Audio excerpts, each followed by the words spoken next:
And welcome to Council Chambers on this beautiful balmy day, December 9th. You know, with weather like this, you don't have to leave Stony Plain to go south.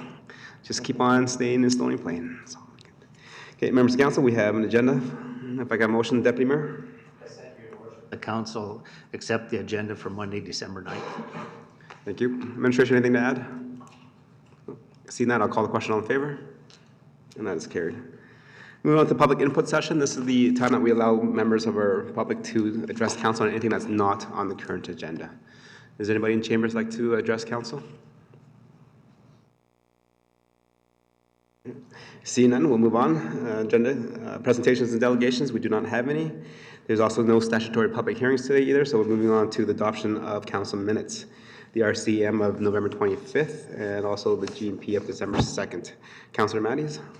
The Town Council approved the Town Council meeting minutes as presented. Thank you. Members of council, you've had a chance to look through it. Any errors or omissions on those minutes? Didn't see any either, so I'll call the question. All in favor? And that is carried. Okay, moving on to council boards, commissions, and committee minutes. And again, there's quite a few of them, so Councillor Laurie.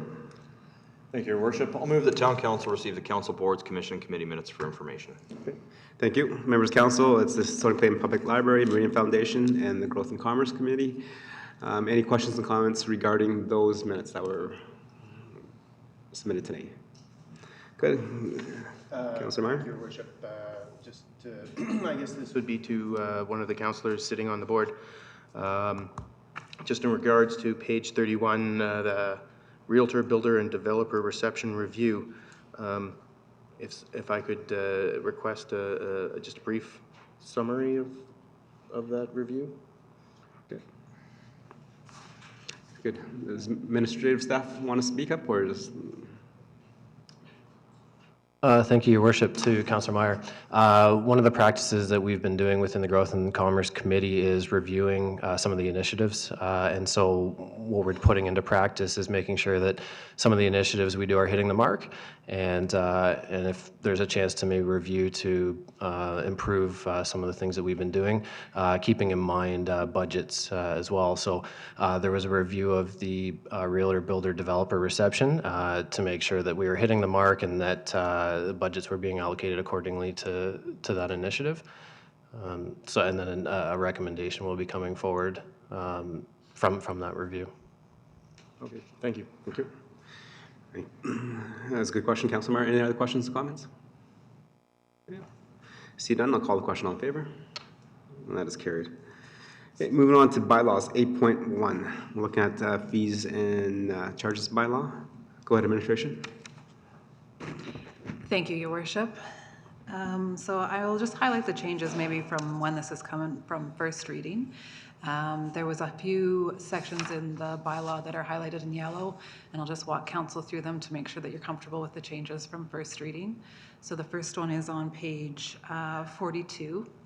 Under the business license fees, there was just a clause added explaining that what happens if the rate is to be prorated if someone applies for a business license after September 1st. This had been housed in the bylaw, and we felt that it was better housed in the fees and charges bylaw so that when that happens, this proration happens. The second change was on page 53. It related to under the tax certificates. This was in the previous bylaw as a charge for tax certificates and was just an administrative oversight that it had been removed. And so on second review, it was identified and has been added back. So no change, was just a miss on our part. So apologize for that one. And then the last one is on page 55 and 56. The monthly fee, which was a question at the last meeting, so we've identified that the unmetered flat rates are in fact monthly, so it's clear. And then the last change relates to the wastewater rates. So administration was notified of changes from Alberta Capital Region Wastewater Commission. They had a board meeting on December 6th, so prior to this package going out to you, we have been since notified that they did in fact approve these changes at their board level. So they further increased their wastewater rate to the town by 3 cents. And so And they also updated some of the overstrength charges. So we are proposing tonight that council also makes these changes in our bylaw and increase our wastewater rate to account for those costs. So when we calculate out what that would mean to the town for 2020, we're anticipating an additional $44,000 in expense that we'll be paying the capital region for this wastewater rate increase. So when we look at a resident perspective, we have shown in a chart on page 34, it's an additional rate increase from the corporate plan approval of 4 cents, or from 2019, it would move from $2.65 to $2.79.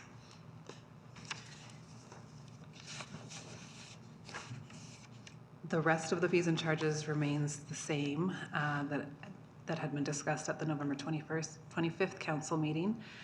Again, it was bringing all of the fees and charges into one bylaw for ease of administration as well as transparency to the public, as well as the addition of the storm charges. Currently, the storm charges that are included in the bylaw are the option number 1 in the attachments to the lead sheet. So if council would wish to change those, they would need to give direction for any of the other options. And we can answer any other questions that council may have had since first reading. Okay. Thank you very much for your presentation. Council, any questions of clarity before I accept the motion? Councilor Matthews? Thank you, Your Worship. I have a question with regards to, so the original proposed rate was 3 cents, and yet the actual increase is 4 cents that you're putting through. Is that 1 cent related to those other fees you spoke of? Or how do we get the extra 1 cent? Your Worship, through to Councillor Matty's good question. The 1 cent difference relates to the water loss from the town.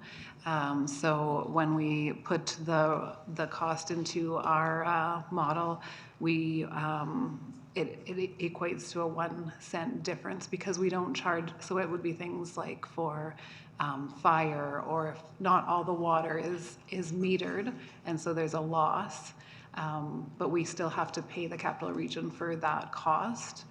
So to be able to recoup that, our rate increase is slightly higher, that 1 cent higher. Okay. Thank you. Thank Any other you. questions for clarity? Go ahead, Councilor Laurie. Thank you, Your Worship. Reference to page 42 in the addition of the clause for the business licenses states any business commencing operation on or after September 1st of each year carrying and on operating for part of the remainder of the year shall be assessed a business license fee equivalent to 1/2 of the normal annual business license fee for that year. I have a question of clarity in respect to how this would apply for some of our, what we would call temporary licenses or licenses that wouldn't necessarily be all year. So for instance, a carnival or circus, Christmas tree sales, an ice cream vendor, though probably not likely after September 1st, and especially the peddler and hawker licenses.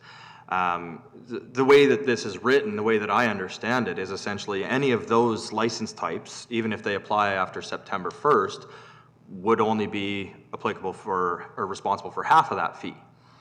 Whereas I would think that, especially if a peddler or hawker, if they're paying a daily fee, that it wouldn't matter what one of the 365 days in a year that full fee should apply. I would highly doubt we would see Christmas tree sales 365 days a year, and again, highly likely we would see them prior to September 1st. So I'm just curious if there's potentially some additional clarity or some exclusions maybe that can be applied to that clause.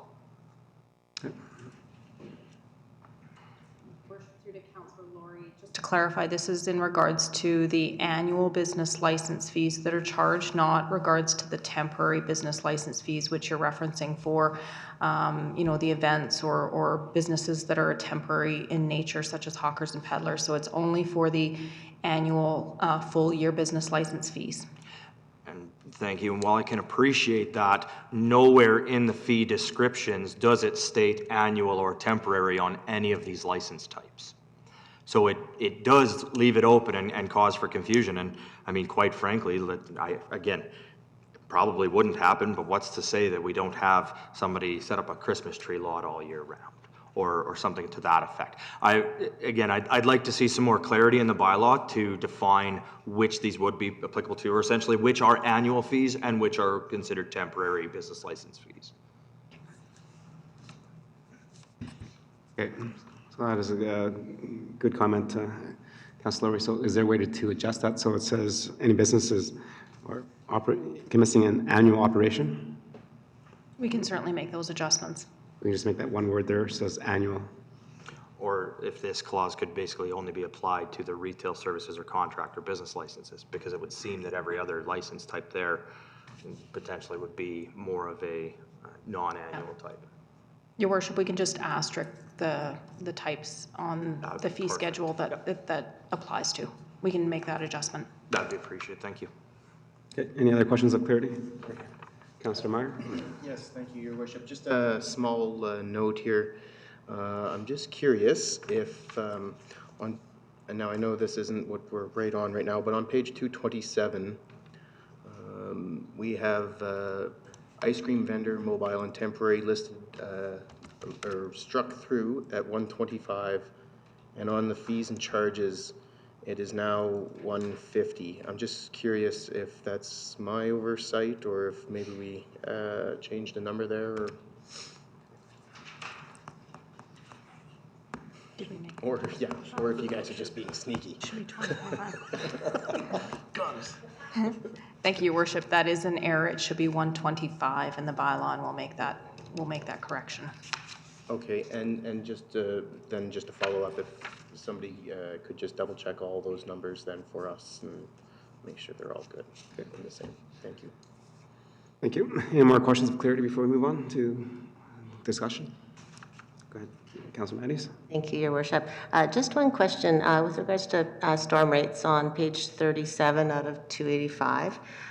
There's some options, option 1, 2, and 3. A question I have, at the Growth and Commerce Committee, we had a discussion with regards to mobile homes and tiny homes without basements, and how those could be maybe more suitable to be built on higher flood risk areas because of the low risk, because there's no basement.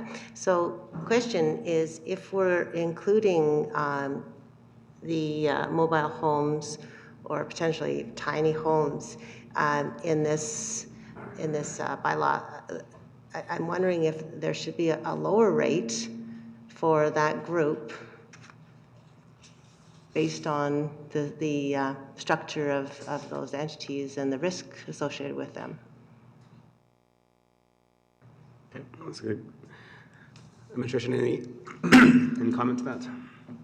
Your Worship, maybe just a broader comment, I guess, as opposed to very specific. I think, as we have those conversations about different types of development, and that's frankly one that we don't have yet in the community to any great extent, or to what,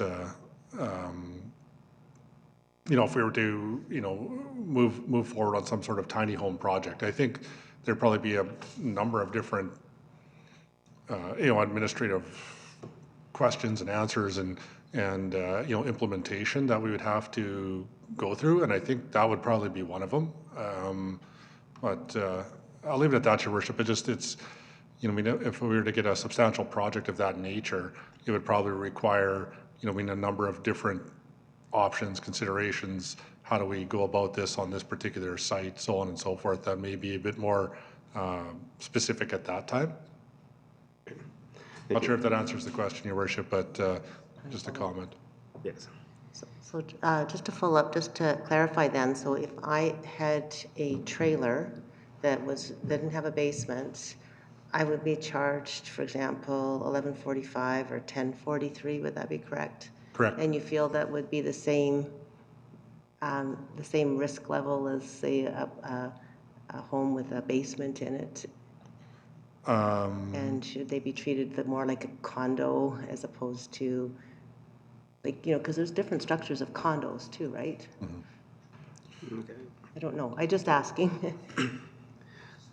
Yeah, Your Worship, and certainly if another member of staff wants to comment, please feel free. The challenge with any sort of stormwater levy as we're looking at them is to I mean, at some point, you can't keep splitting it down by specific, or you'll have a rate class for almost each and every type of development.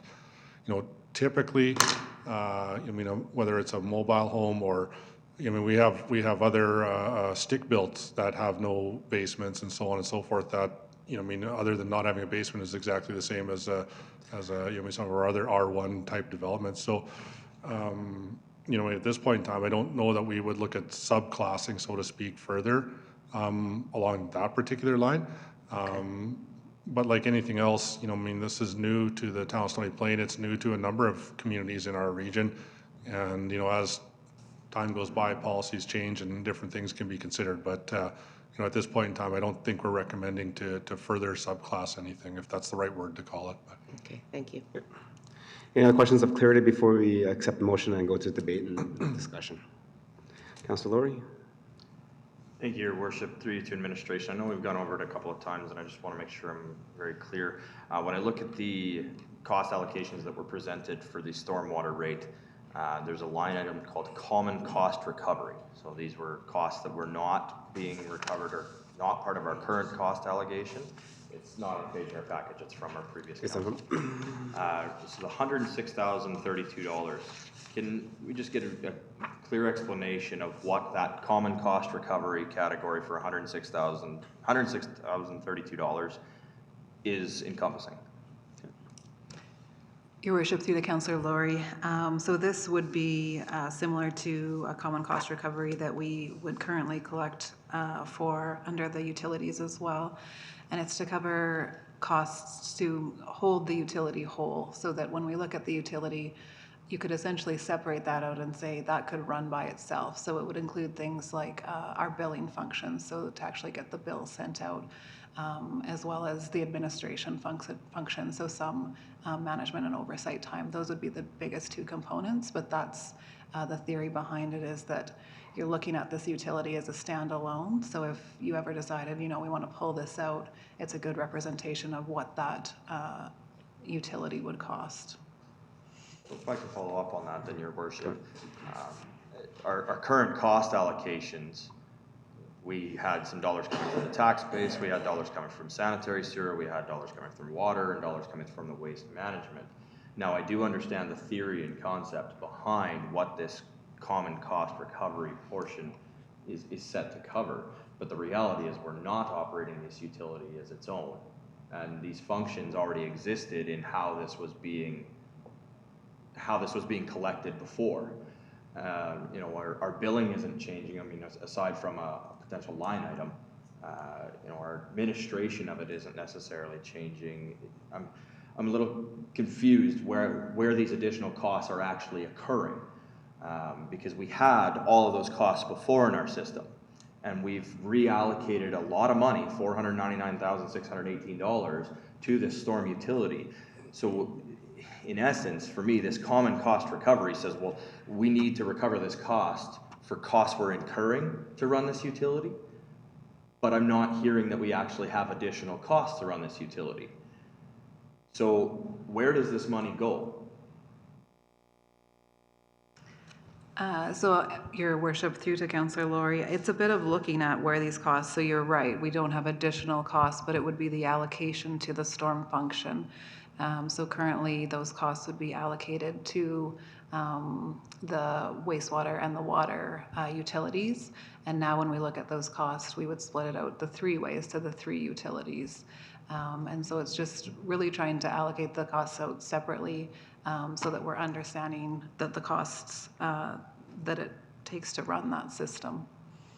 Thank you, and I understand that, but we have one category that is current cost allocation that shows the reduction from the other utilities and the reduction from the tax base. This common cost recovery of $106,000 is coming in as a new cost. So if these costs were already incurred in our other utilities, should those not have dragged across with the allocation as costs we were already incurring? Bringing this in as a $106,000 new cost is implying that we have $106,000 in additional expenses that's not part of maintenance or debenture that we need to cover. And as I've gone through all of this information again, I cannot find where these dollars are supposed to be used. If it is a reallocation from other utilities, then that should have been pulled out of those utilities in the allocation formula, not added in as a new cost. Your worship, through you to Councillor Laurie, if I remember correctly, there was some conversations about some of the roads group work that was more appropriate for stormwater systems maintenance and culverts and things like that. So I believe part of this may have been the taxpayer was contributing those funds, not the utilities, through the roads function. And so some of that common cost allocation was a recognition that the taxpayer would move from the tax side into the utility side, and thus it appears to be an increase, but it's actually a reduction on the other side. But again, when I look at this slide, and maybe we need to have administration pull it up and put it on the screen, we reallocated $241,149 from the tax base into this utility. And then, in the new cost, added another $106,032 in common cost recovery. So the explanation I'm hearing again is saying we reduced from one to add to the other, which is reflected in the cost allocation, which was reflected in the 0.82% or whichever percentage it was decrease we saw in the corporate plan. This is a brand new cost. And again, so what I'm hearing, I continue to hear reallocated, but what I see on paper and what's proposed in front of us is a new cost of $106,000. Because if that's an allocation, then that line item should come out of there, and that completely changes the figures in the stormwater utility. Your worship, if I may, I'm not sure about the wording. I think what we've advised council a couple of times now is that we don't believe those are new costs. They could have been worded as such on one particular sheet or two particular sheets, but I believe what I've heard from staff is that we're not increasing to any substantial amount new costs in relations to the stormwater levy. I mean, I can feel my staff over here trying to find out the exact this, that, and the other as they're looking through spreadsheets. But I mean, at this time, Your Worship, I think it's clear that we're saying that those are not new costs; they're reallocated from existing services. Okay. Well, then again goes the question again. Then it shouldn't have been reallocated as part of the $499,000 that was reallocated. So the reallocation should have been 560. Your worship, I would agree that maybe the slide is confusing. And I agree that what you just said, the 499 plus the 106 is likely we're just trying to confirm, but I would say that is the current cost, whereas the new additional costs are the maintenance cost as well as the transfer to reserves. It maybe was not presented the best in the past, so I do apologize for that. If I may, Your Worship, continue.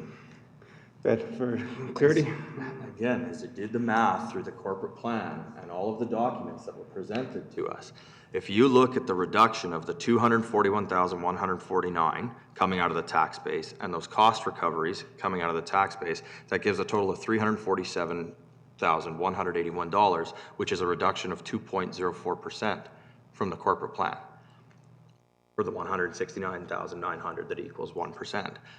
That was not reflected in the corporate plan. The number that was reflected in the corporate plan that was removed from the tax base was $241,149. So do we have an error in our corporate plan numbers? And do we have an error as to where we might actually have an additional $106,000 that might have been calculated twice, and we need to apply that against the numbers we've approved in our corporate plan, which would thus reduce the tax increase that we've recommended? Because right now, it's not adding up. I don't know if I can speak to okay. We'll let the administration have a little time to figure that out as we continue to go on for questions of clarity and understanding before we go into accept the motion for then debate, and that can be brought forward again. Any other questions for clarity and understanding?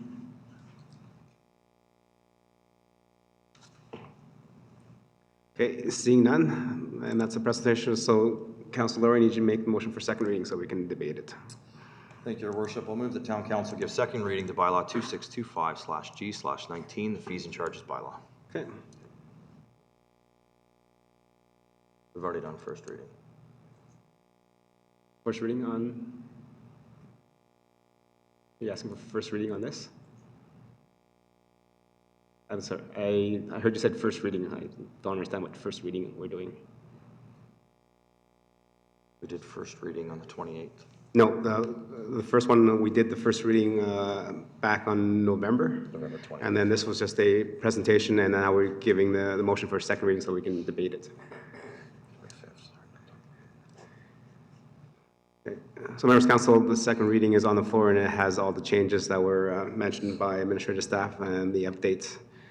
So just to start with the question, we got a little fees confirmed, the utility fees that have been changed from what was presented. And that was basically due to the fact that the Capital Regional Wastewater approved their fees after we've started looking at this bylaw.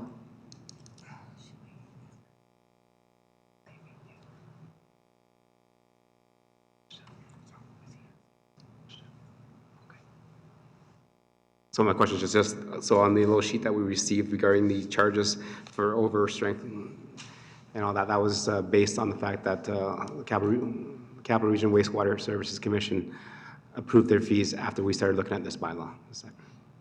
Your worship, that is correct. So the hard copy that was on your desks, those are the most recent that we received confirmation from Alberta Capital Region that the board has passed as of Friday. Okay, thank you.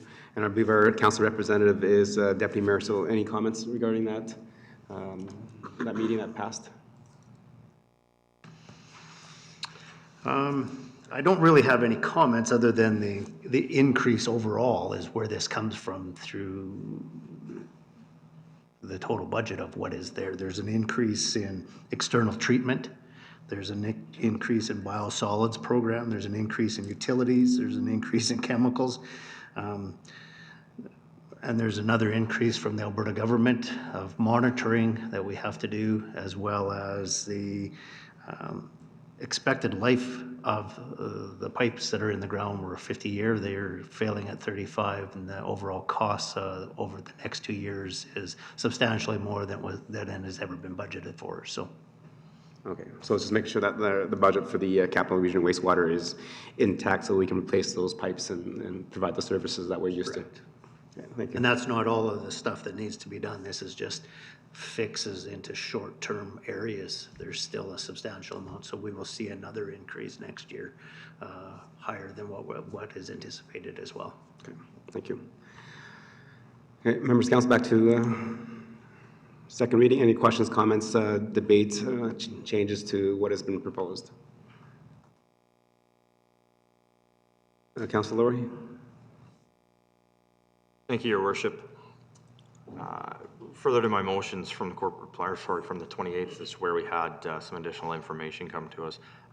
First, I just want to discuss in respect to the different rates for trailers and tiny homes and so on and so forth. I think part of what we have to remember with this is that this isn't necessarily the risk the property represents for flooding. It represents the amount of surface area that the roof space or paved lot, et cetera, of a piece of property would be contributing stormwater to. So whether it has a basement or doesn't have a basement wouldn't necessarily change the amount of runoff that you would see from that property. As I've already mentioned this evening, Your Worship, I have some concerns with the way that we have seen the calculations shake out. I'm not confident that I have full understanding of the $106,032 that appears in a new cost column that would appear to be a new ask of our taxpayers and our ratepayers, and I'm hoping that we can receive some clarity on that before we vote on this motion. I also do have some concerns in respect to the ask on the debenture payment. We've talked many times, and at this point in time, although we have some idea that there is likely some work need to be done, we don't have options in front of us yet. We don't have any idea as to what that might look like. We don't know what the Alberta Community Resiliency Grant Program might look like. And I'm not necessarily opposed to us beginning to build a reserve in here, but we're introducing this to our residents. And as we've already heard, whether it's wastewater, whether it's water, the utilities are expected to go up, and I would expect the same in respect to storm.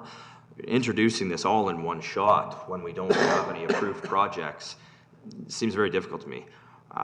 We are already dedicating $170,000 new dollars in this utility to a maintenance program. And we don't know what impact that maintenance program will have on our storm system and how much that might actually improve the efficiency of our storm system and might prevent some of the issues that we have seen in the past.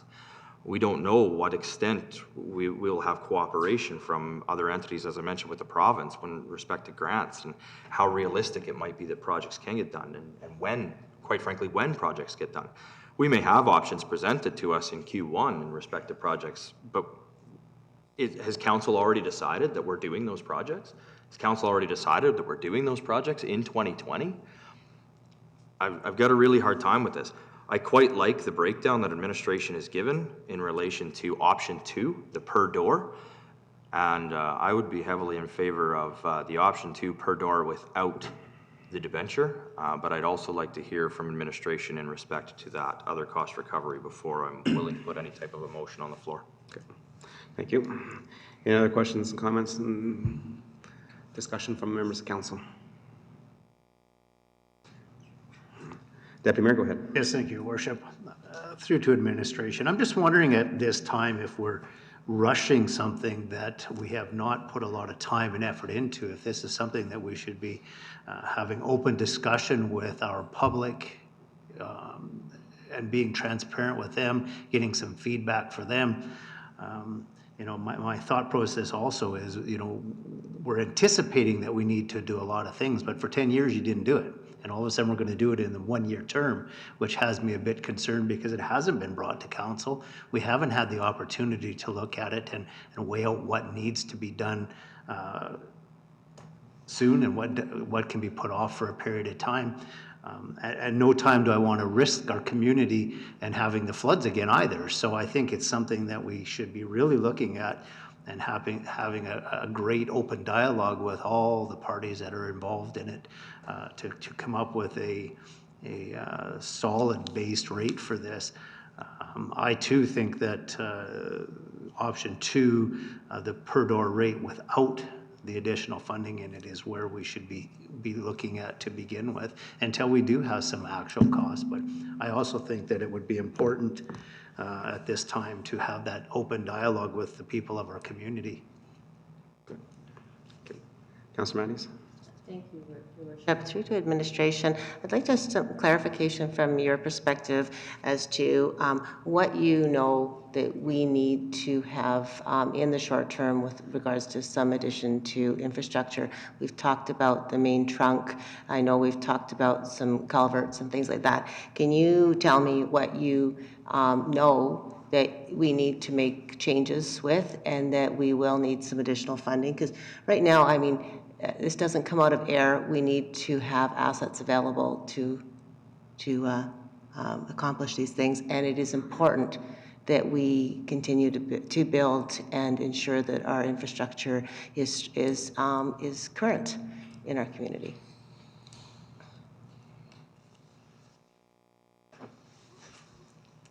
Your Worship, through you to Councillor Matty. So if back in August, we presented a report on the stormwater system. In that report, there was upgrades that were speculated upon. Preliminary work was done on. The total of those upgrades was $6 million. In particular, $4 million to cross 2 major infrastructure items, the rail and the highway. Also in that presentation, we brought forward a maintenance program on our storm system, which to the tune of around $900,000.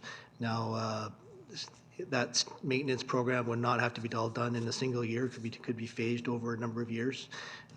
3 to 5 years under various components would be totally appropriate, depending on the whether it's a catch basin or a flushing of a main line, et cetera, and ditch cleaning. So those were the major items which you brought forward in August. In the rates you see in front of you today, there is a $170,000 increase to the maintenance funding to cover off somewhat of a 3 to 5 year maintenance plan, which would help the town better maintain the flows in the smaller system. And then in May, we're coming back in front of council with the information on the resilience grant the numbers for the stormwater project as originally envisioned, along with some other improvements to some of the neighborhood improvements, which have not been speculated upon or calculated at this time. Some stormwater systems in Lions Park, et cetera, has been talked about. So those things will come back to council in May. Also in May, there'll be another project coming back to council, which was a slope sliding situation, which council heard about earlier. Very significant problem as well that will need funding. So in May, we're hoping to have a total picture of the capital side, which will then require debenture funding because reserves, we don't have that kind of reserves around to build those kind of infrastructure. So those are the things you see built into the rate that council should consider tonight, and the capital and the operating as put in the plan, and more information coming in May, I guess, on the exact numbers of the debenture and how we would fund that or move that going forward. I believe the General Manager of Corporate Services last meeting presented a couple options on length of term. Depending on 10-year, 15-year, 20-year debenture, your impact would change. So that's the information. Once we know the exact numbers, will come forth into council at that time. So, and then just to follow up with that, so we've got two options here, one without the reserve and one with the reserve. Can you advise as to the value to us to place some funds in the reserve at this point to support your needs? I believe you are the expert, and that you should be able to tell us what our needs are in terms of the financial component of it. Your worship, through you to Councillor Maddie. So the without reserve funding of $286,000 would mean a debenture would not be funded. The council would have to acquire the funds to pay for that debenture payment in the future. So in May, at the decision time, council would have to decide where that money will come from. If that's the second column, which you see without the transfer to reserve. Okay. But at any time, can council do 3 readings of the fees and bylaw changes to increase that and add that on once council has decided on what projects we were going to do and how much the debenture borrow would require? Your worship, that is correct. Thank you. Okay, Councilor Laurie. Thank you, Your Worship. Through to administration. So you mentioned a plan that we saw that contemplated 2 major underground crossings for storm flows, being the CN rail tracks and the provincial highway, neither of which we have any control over and which would require a much more expensive solution. Have there been any other solutions for any type of stormwater management of the flows along there contemplated that has been presented to council other than just increasing the culverts under the highway and the CN rail tracks? Your worship, through you to Councillor Laurie. So at this time, we're still putting together the plan. No other options have been presented at this time other than the options in August. Thank you very much. I appreciate that. And that's exactly the clarity that I was looking for, because exactly as I stated, at this point in time, we haven't seen options. We haven't seen anything but one report that would show us what the culverts would do, which we understand that. But we also know that there are other options. We also know that there will be impacts of, as we've already heard, the $170,000 maintenance budget that's being added in. It's a new cost, which I'm 110% in favor of. We heard multiple times through corporate plan and again tonight that at such a time, if council approves a project, we can proceed through readings of the fees and charges bylaw to add the known cost of that project into the utility. And again, we also haven't decided when any of these projects will occur. And if items come before us, by the time they come before us, by the time they get approved, by the time anything happens, we might not even be in 2020 anymore. And agreed, yes, having a reserve would potentially lessen the overall impact of that. It might reduce it by force, but it doesn't matter whether we collect it now or whether we collect it in 6 months from now or we collect it in a year from now. The money still has to be collected. The money still has to be paid. What I'm saying is until we have an idea as to what that dollar will actually be and what that impact will actually be, given the times that we are facing, given the current economic climate, given the fact that we're already seeing increases to put this utility in, we're seeing increases in our other utilities, and we're seeing increases in our taxes, I don't feel it is appropriate and responsible for us to be adding in an additional utility debenture that doesn't exist yet, just to put it into reserve because we know we are eventually going to need it. We know that. We know we're eventually going to need it. But until we know what it is we need, I don't think it's right that we include that in the utility. Any other questions, comments from council? Go ahead. Thank you, Your Worship. I just have a question with regards to the large commercial versus commercial. Under the first option, it has $50 for commercial and $100 for large commercial, and then on the second option, we have $45 versus $50. Can you please help me understand, what would be the fair option there with regards to a large commercial or industrial property? Your Worship, through to Councillor Maddie. So the large commercial is defined as any property over 2.5 acres or 10,000 square meters. I think why you see the difference there, we had started with $100 for the large commercial property. And then upon further review of what other municipalities were doing, I would say that was where, when the rates came down by increasing the charges on the condos, like a per door charge, we were able to bring that large commercial rate down, which is maybe more comparable to some of the neighboring communities as well. When you look at what they're charging, I think $100 is a bit it would be on the high side for sure. So that's sort of the logic between the two options. So then would their responsibility be the same as a institution like a church or a school or another commercial? So basically all of them being $50 as opposed to $45 for some and $50 for others. Would it be just easier to make it $50? Your Worship, through to Councillor Maddie's, it would be an option. Okay. I'll say my hands up. So I do have, I like the fact that we're separating the storm utility model outside of our other functions in the community. It's easier for us to track. As you've noticed in the previous presentations, the town was allocated roughly $500,000 towards storm management facilities and et cetera. But as every subdivision continues to get built up and the storm management ponds get built, there's more and more expensive costs to maintain those and to take care of our creeks and our outflow areas, and we have not done a good job of doing that. Creating this storm rate model pulls that out and allows us to better track it and see where all the money is going. I do have concerns about setting up a reserve for dollars that will be needed, but maybe not right now. And in terms of project timing, if council does approve something, it might not start until 2021, or it might start till the later half of 2020, which then requires we don't need those dollars today as we think we do. However, I do believe that we do need to have some kind of reserve in there, as every utility that we have in terms of wastewater, water, and reserves for our buildings in the community, because we have set plan for that. We can't just have a huge tax increase in 20 years when we need to do something. It's the small increments that we continue to put away each and every year, so it allows residents and ourselves as municipalities to plan for things. I'm willing to make a motion to actually change that reserve to only $100,000 for this year, because then that'll give us a little bit of leeway to approve a project and not have to come back to council again to increase the fees and charges where we've just approved one and a couple months later to reapprove them again. That will set the tone for administration to work around that, and then when it comes back for renewal at the end of 2020, then we can revisit, and if it needs to be increased, then it can be increased. If it needs to decrease, it can be decreased.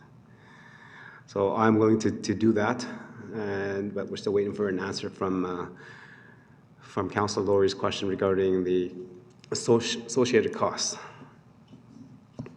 Your Worship, I can speak to that question more clearly now. We've checked the numbers. The $106,000 is a reallocation from the tax base. It includes, I can give you a little summary here. So administration, so the management salaries and costs, as well as there was some reallocation of public works costs, as the GM had indicated that we had not identified related to storm in the past. Those are the two largest components within that $106,000. So those currently do exist, but we felt that they do relate to storm and they should be allocated over there. Okay. Go ahead, follow. Thank you, appreciate it, and thank you very much, administration, and I'm very glad to hear that that is actually another allocation, that is not another new ask of our residents. That's fantastic. So what I would like to understand and make sure that is clear, was that $106,000 taken out of the applicable categories during corporate planning? Because that's about 2/3% when it comes to that. And I know the other cost allocations were, but the way that this is split out and defined, I'm worried that this may have been overlooked during that. Your worship, through to Councillor Laurie, no, it was not overlooked, it was removed. So it has been accounted for properly within what was dealt with in the corporate plan. It was removed from there, so those numbers presented previously were correct. Okay. And for clarity, so this would have come from the tax base, and so that would then make our total removed from the tax base or reallocated from the tax base $347,181. That is correct. Excellent. Thank you very much, administration. I appreciate that. Thank you. Okay, so I'll see more hands up. So I'm willing to make the motion because I don't like having the 286 there as a transfer to reserve. And I've got a motion if you'd like, Your Worship. are you going to do the? Well, let's start with mine first because I want to do. Deputy Mayor, you have the floor. Go ahead. Thank you. Thank you, Mr. Chair. I make a motion that we change the transfer to reserves for the storm rate utility bylaw from $286,000 to $100,000.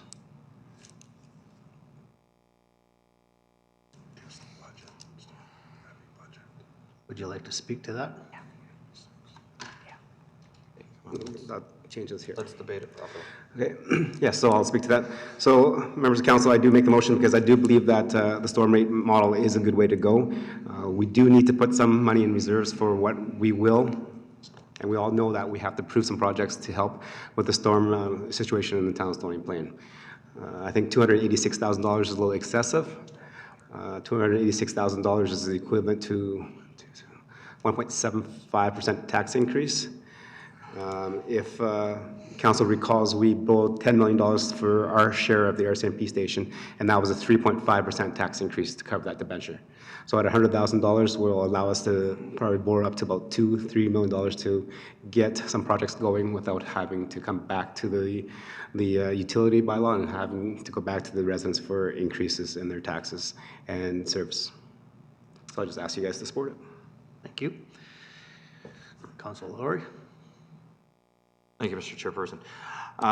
As a follow-up to that, I do appreciate Mayor Choi's consideration on that, and I'm cautiously optimistic of that. I agree it is prudent for us to start thinking of what we will need, and the ask of $286,000 is excessive. I do have a concern in that this is still under option 1, the original allocation method. And I'm curious as to if your worship would consider a friendly amendment to move that to option 2, the per door method. I think that's a good point, and I'd like to debate them separately because there's a lot of moving parts there. I like to take care of this one transfer to reserve, and then after that, we can address the options. Yeah, Your Worship, or sorry, Mr. Deputy Mayor, just for quick Robert's rules here, this motion does not speak to the options, so it could pass. Then council will be left with the current option that's being proposed within the bylaw could be debated, amended, so on and so forth. But Yeah, thank you. So I appreciate that, and I would like to debate that with council, but I'd like to have this a little bit clearer understanding and direction to administration. Anybody? Councilor Matties, did you wish to speak? Yes, Your Worship. So I would support that as long as that would cover $2 to $3 million debenture for infrastructure, if we so needed to do that throughout this year. Okay. So could administration answer that? Would that be enough to cover that?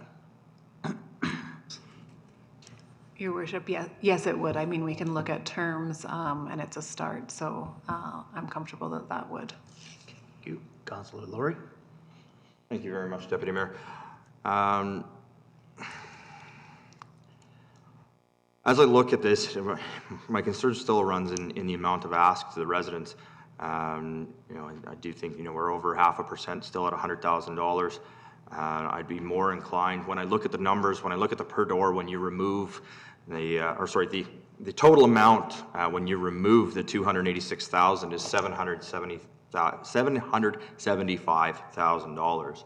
And I'd be much more comfortable with no more than 10% of that amount being brought forward into a reserve. So that would put us at approximately $77,500 if you want to go the whole way down, which is just slightly less than 0.5%. Again, there's a part of me that feels that we should move forward without any of the debenture portion in there, without any start of a reserve until we actually know what we're looking at. But being prudent and being understanding that it is highly likely we will have some costs coming forward, I'm not necessarily opposed to it.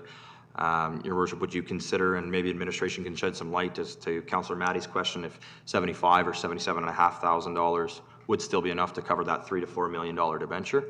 And I'm wondering if your worship would consider a friendly on that. Okay.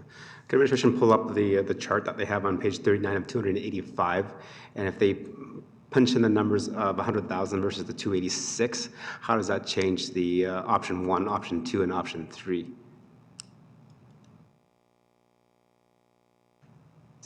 Anybody else wish to speak while they're looking for that?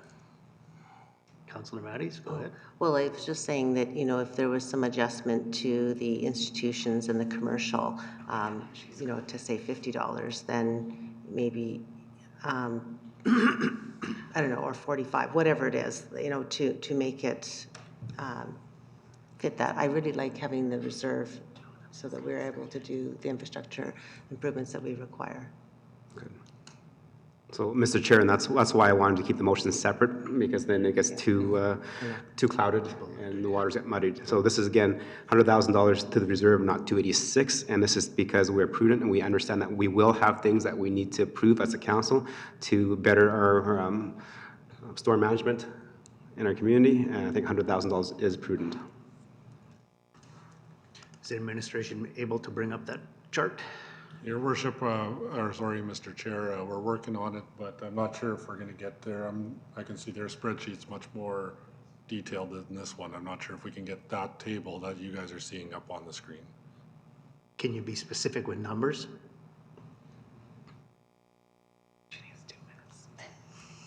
We need a couple more minutes for that. If there was a specific question, again, your worship, on a specific number, I can't keep track here. Okay. So, Mr. Chair, so again, maybe for a specific number, let's just use option 2. Instead of having the $1,062,183 that was used in this scenario, let's move $186,000 out of that. And then give us the per door, the resident, and then per resident building. That was 1142, so that should come down. The 1043 should slightly go up. So for easy, just we'll move right over to the second door. Without the 286, add $100,000 to it or $75,000 to it, what is that per door rate become? I believe you had approximately 13% each rate. That gives you the new number. Any further discussion from council? I'll just give administration a minute or two then.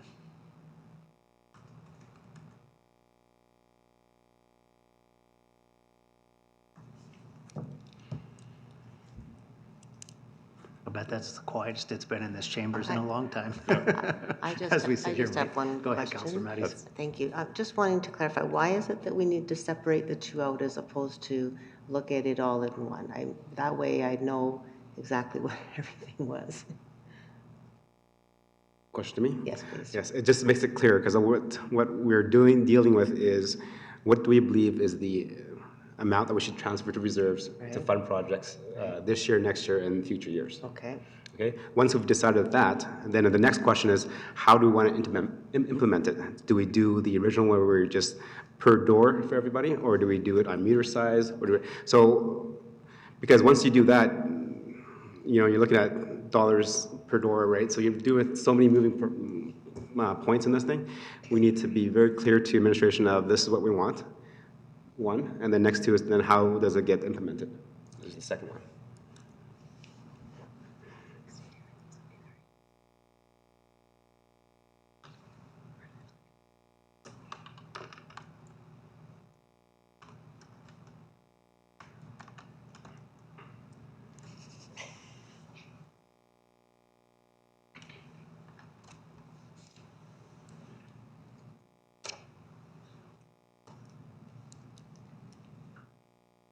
see them looking at the screen. They must be trying to get something. It's hoping it clicks on.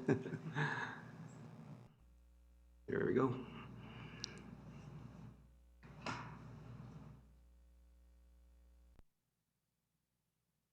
Yeah, that's the wrong computer. Your worship, I've got a calculation if you'd like. Administration can confirm.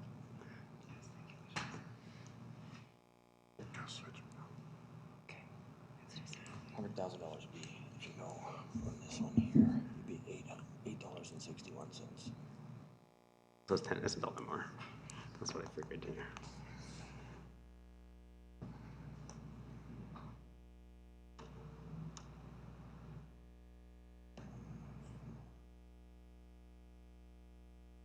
Yeah, $5.99. And because the percentages differ depending on which rate one you go.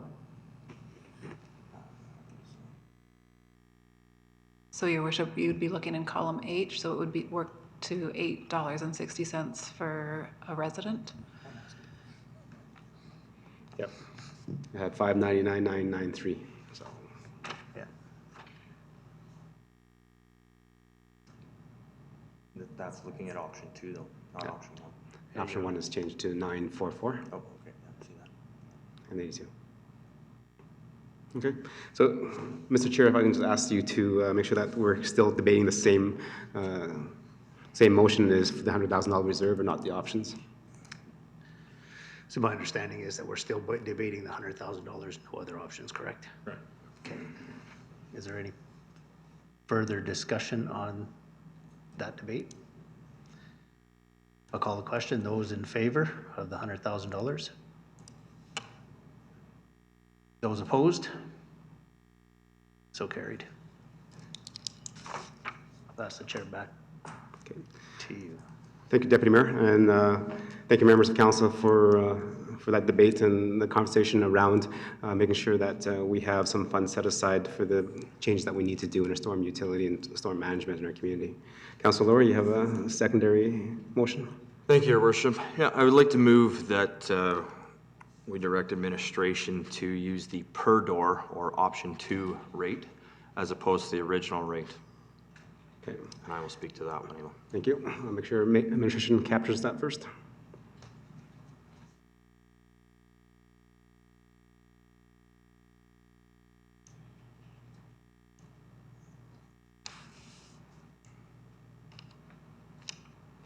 Okay.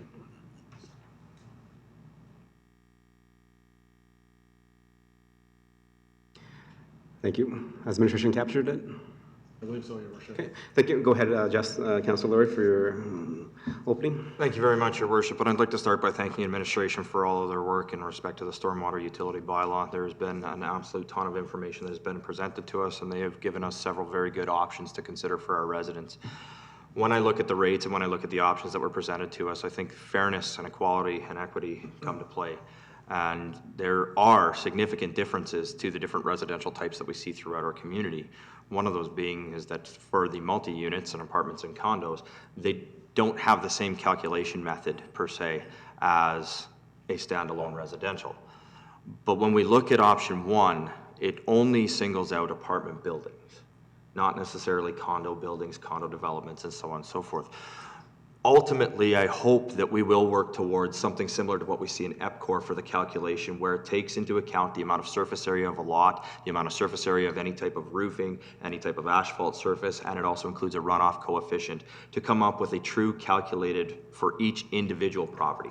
I hope that will come in the future, but understanding the pressures that we were working under, the need to have this in order for us to have this as a utility starting in January 1, considering we removed all of this money from the tax base for the corporate plan, I think this is the most prudent method to move forward with.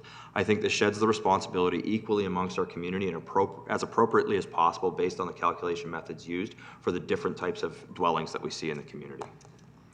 Thank you. Members of council, any questions, comments, and debate regarding the motion from Councilor Laurie to use the per door option? Okay, see none. I'll weigh in. I think that is a good and responsible way to start the utility as a per door unit. We did that very similar thing to our water utility. We figured that it was not fair to the lower end users of the water utility because they were subsidizing the higher end users. And this per door ensures that we do not subsidize the higher end users that do not have the surface to take in the water. Any other, Councilor Matthews? Your Worship, I just again have a question with regards to the large commercial versus commercial and institutions. And should they be different? You know, so should one have the rate even slightly higher than the others, or should they be consistent in terms of the rate that's being applied?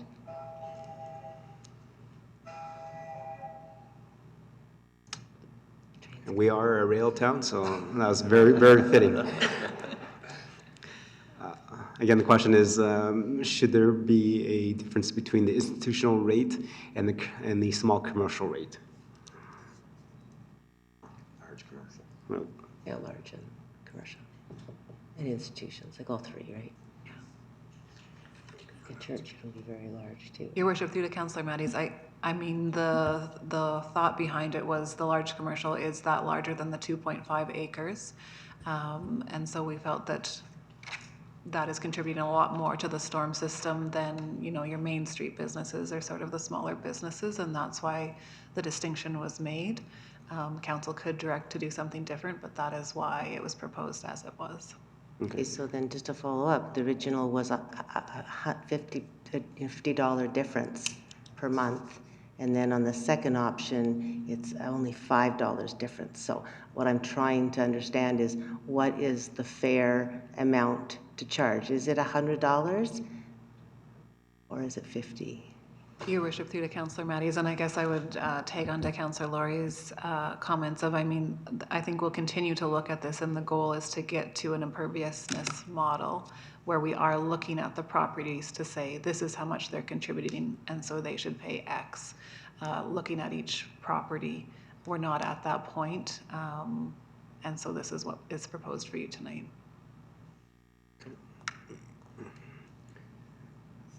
But we have two distinct, you know, so if we go with option 2 per door, the difference was per door, right, as opposed to, you know, so we were talking about condos, et cetera, but then we also added a significant difference to the large versus regular commercial. So should it be $75? You know, should we start with something that's reasonably higher for the large commercial? Is my question. I think we should, based on, you know, what you've just talked about, that it's significantly has a higher impact on storm than a smaller commercial.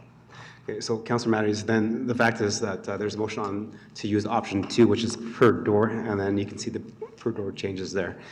So if you want to make a motion to change that, you can ask for it to be friendly, or you can actually, maybe I would suggest another motion a little bit later on. And so those concerns you raise are valid, and I would suggest that maybe we have a residential per door, a multi-residential per door unit, and then also a non-residential per door unit, and then a large non-residential per door. Then that takes care of all this, what you're asking about churches, because churches can be larger than 2.5 acres, and therefore then why are they charged at a lower rate than et cetera.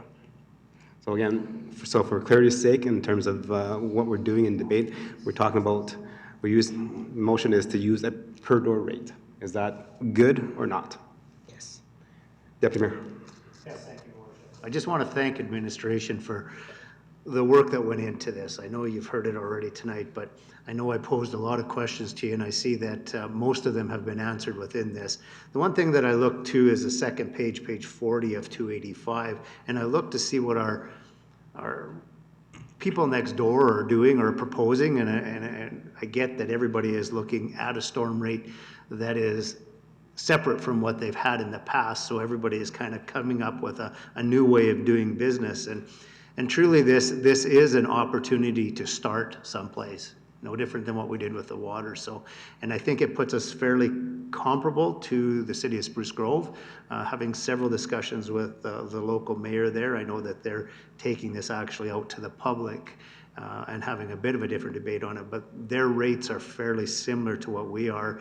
And I think when we're talking about an area that we have to be competitive in, seeing a less rate is a good start. And building off the rest of what some of the councillors have said today is also, there is multiple ways of doing this. There's when you look at a residential property here in town that is 100% covered by concrete, there is way more runoff than a residential property that has got grass on it. So this is a very good model to start with. If we start taking outside this, we need to look at every opportunity within our community.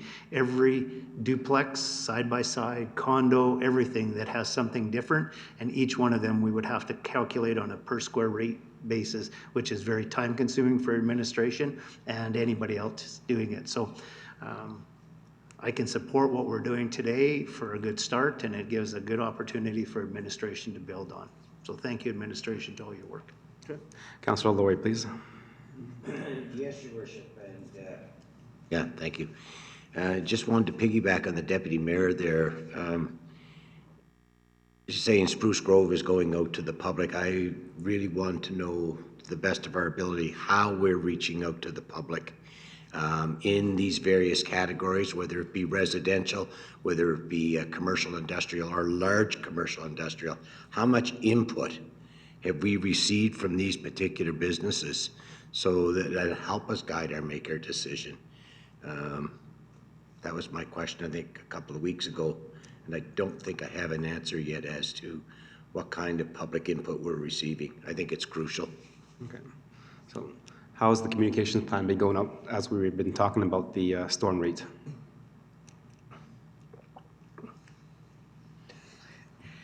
Your Worship, the plan would be to communicate the rates once approved by council, and so most will be already receiving utility bills.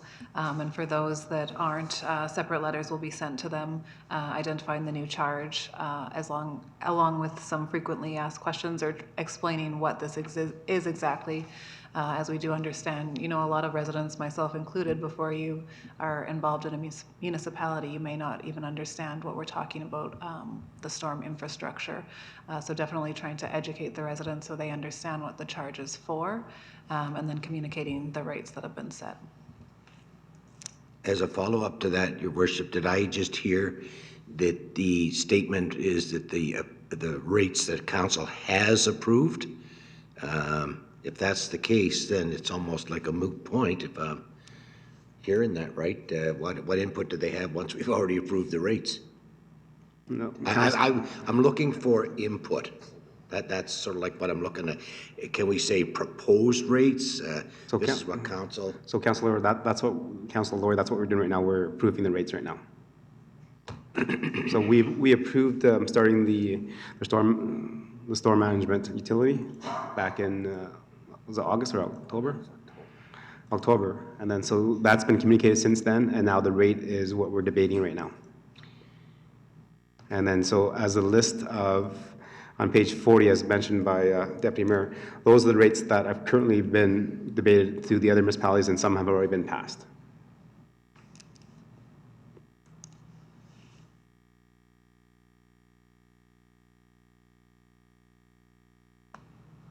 Then I guess consultation has been done. I don't know what it is. I have no idea of the reply we got back from the residents, the industrial. Your Worship, if I may, for clarity, so, this would have been, and I can't remember the specific terminology, but this particular item, as is proposed, being following council approval, we would be walking out communication on the rates and the model and answering questions and so on and so forth. But this was not identified as a public engagement rate model or service model or so on and so forth. So there was no what we would consider public engagement in that, going out asking residents saying, what do you think about this? What do you think about that? So on and so forth. As you've seen us do on Municipal development plan is one that's most recent and comes to mind. So this was, the town moving forward, developing the models, bringing forth to council for decision, and then communicating out to the public in that direction that's been provided. Thank you. Yep. Any more questions, comments, and debate on second reading?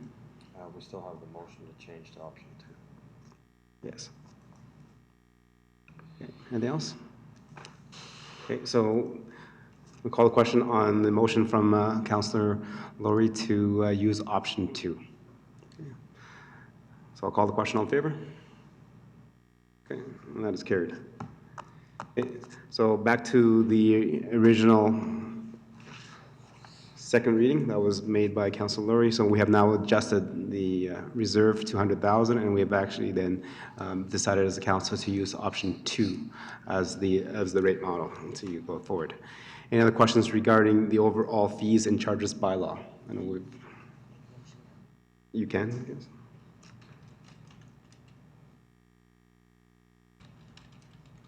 You had her hand up. Go ahead. I would like to make a motion that with option 2 per door, that we have 4 separate rates, one for residential side by side, one for residential apartment condo, one for non-residential, and one for large, did you say large commercial?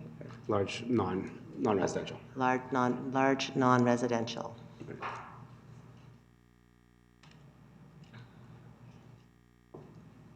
And that the rate for the large commercial, let's just start with $75.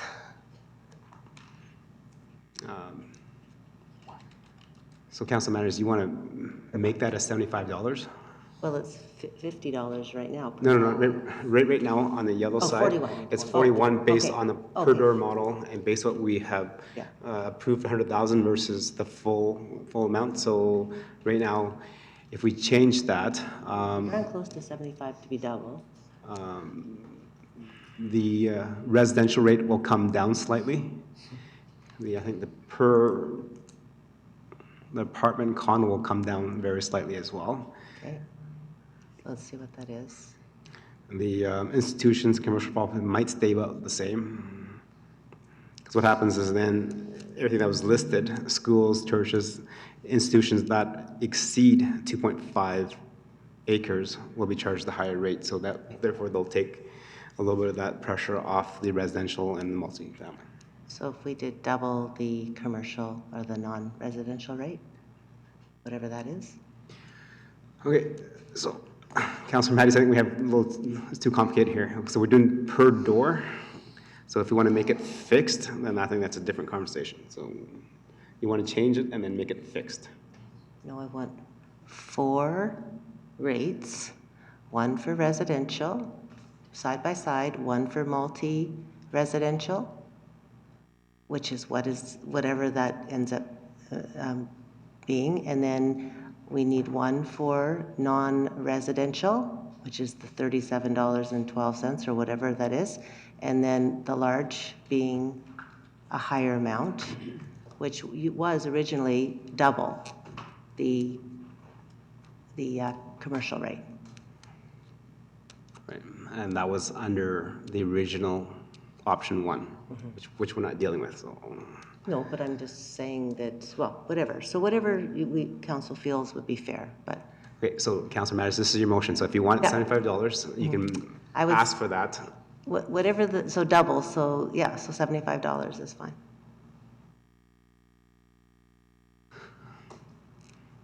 Okay, so I'll let administration kind of highlight that and move it over, and then we can debate Councillor Matty's motion.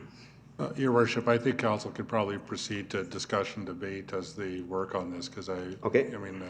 General Manager's indicated that would be about a $10,000 difference on a $800 and some thousand budget. So I think the debate in theory can take place prior to worrying about the small numbers that will Thank come you. up there.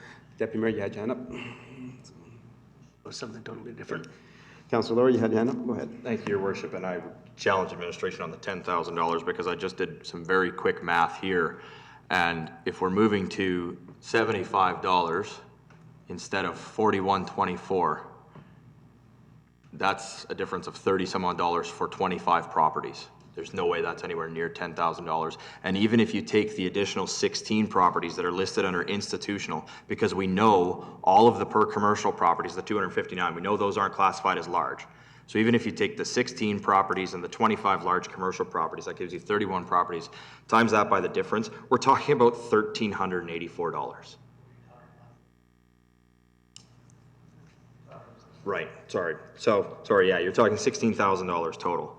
And it's a shuffle around, really.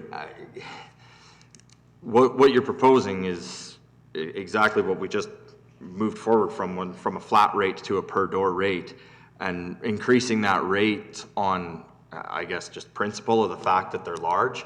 Until we have such a time where we actually use a coefficient and we actually have a formula, I don't think it's right that we just are gonna staple a price tag to it that we pulled out of air. I think the rates that administration came up with were calculated. They were calculated based on the different property types. And by just changing that rate, I don't understand. And maybe Councillor Mattis, maybe you can elaborate a little bit more on your reasoning behind changing that rate from 41.24, which is already higher than the commercial rate, to 75.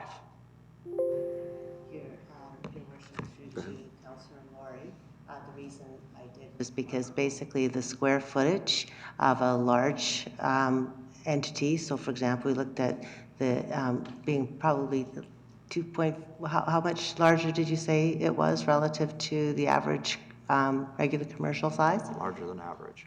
Larger than 2.5 acres. Yeah, so basically saying that if that's going to have a significantly larger impact on stormwater, and that should be charge a higher fee for that. So thank you for the explanation, and I don't necessarily disagree with that, because again, that would come to when we have a calculation using a coefficient in surface area.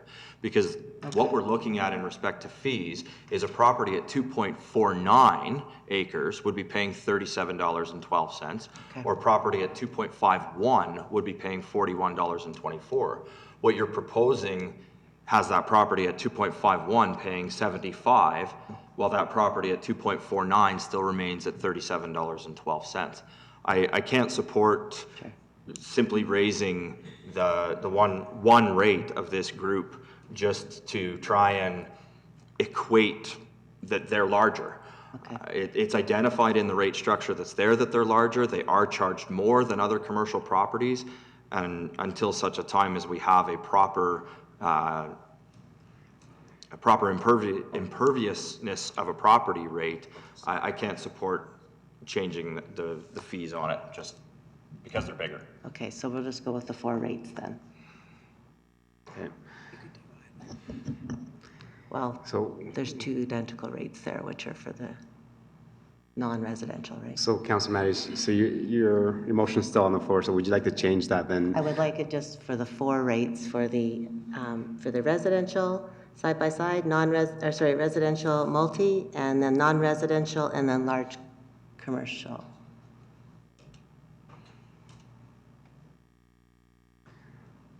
So 4 rates would be residential and then side-by-side as well as under one category, and multi-residential and apartments and condos is one, and then non-residential is another, and then large non-residential, which is equivalent to over 2.5 acres.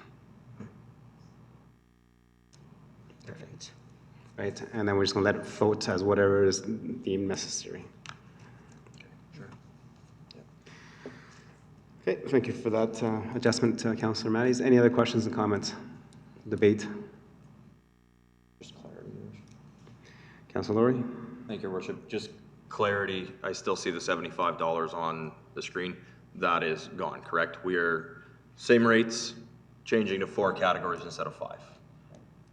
Above 2.5 acres, less than 2.5, residential, side-by-side, apartment condo, and residential. Perfect, okay. Thank you. Anything else?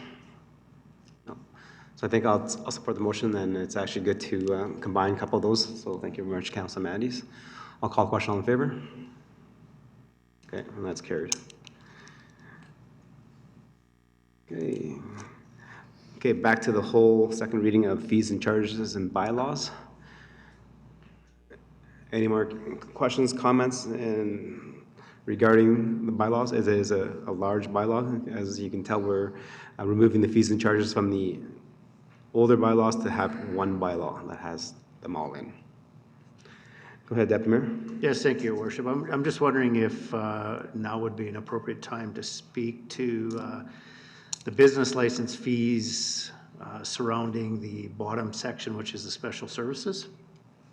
I'm just wondering, while we're talking about making things more fair and amicable for businesses within our community and to attract businesses, I'm just wondering if administration could speak to auto wreckers, boxing, carnival or circus, escorted dating, ice cream, and massage parlors.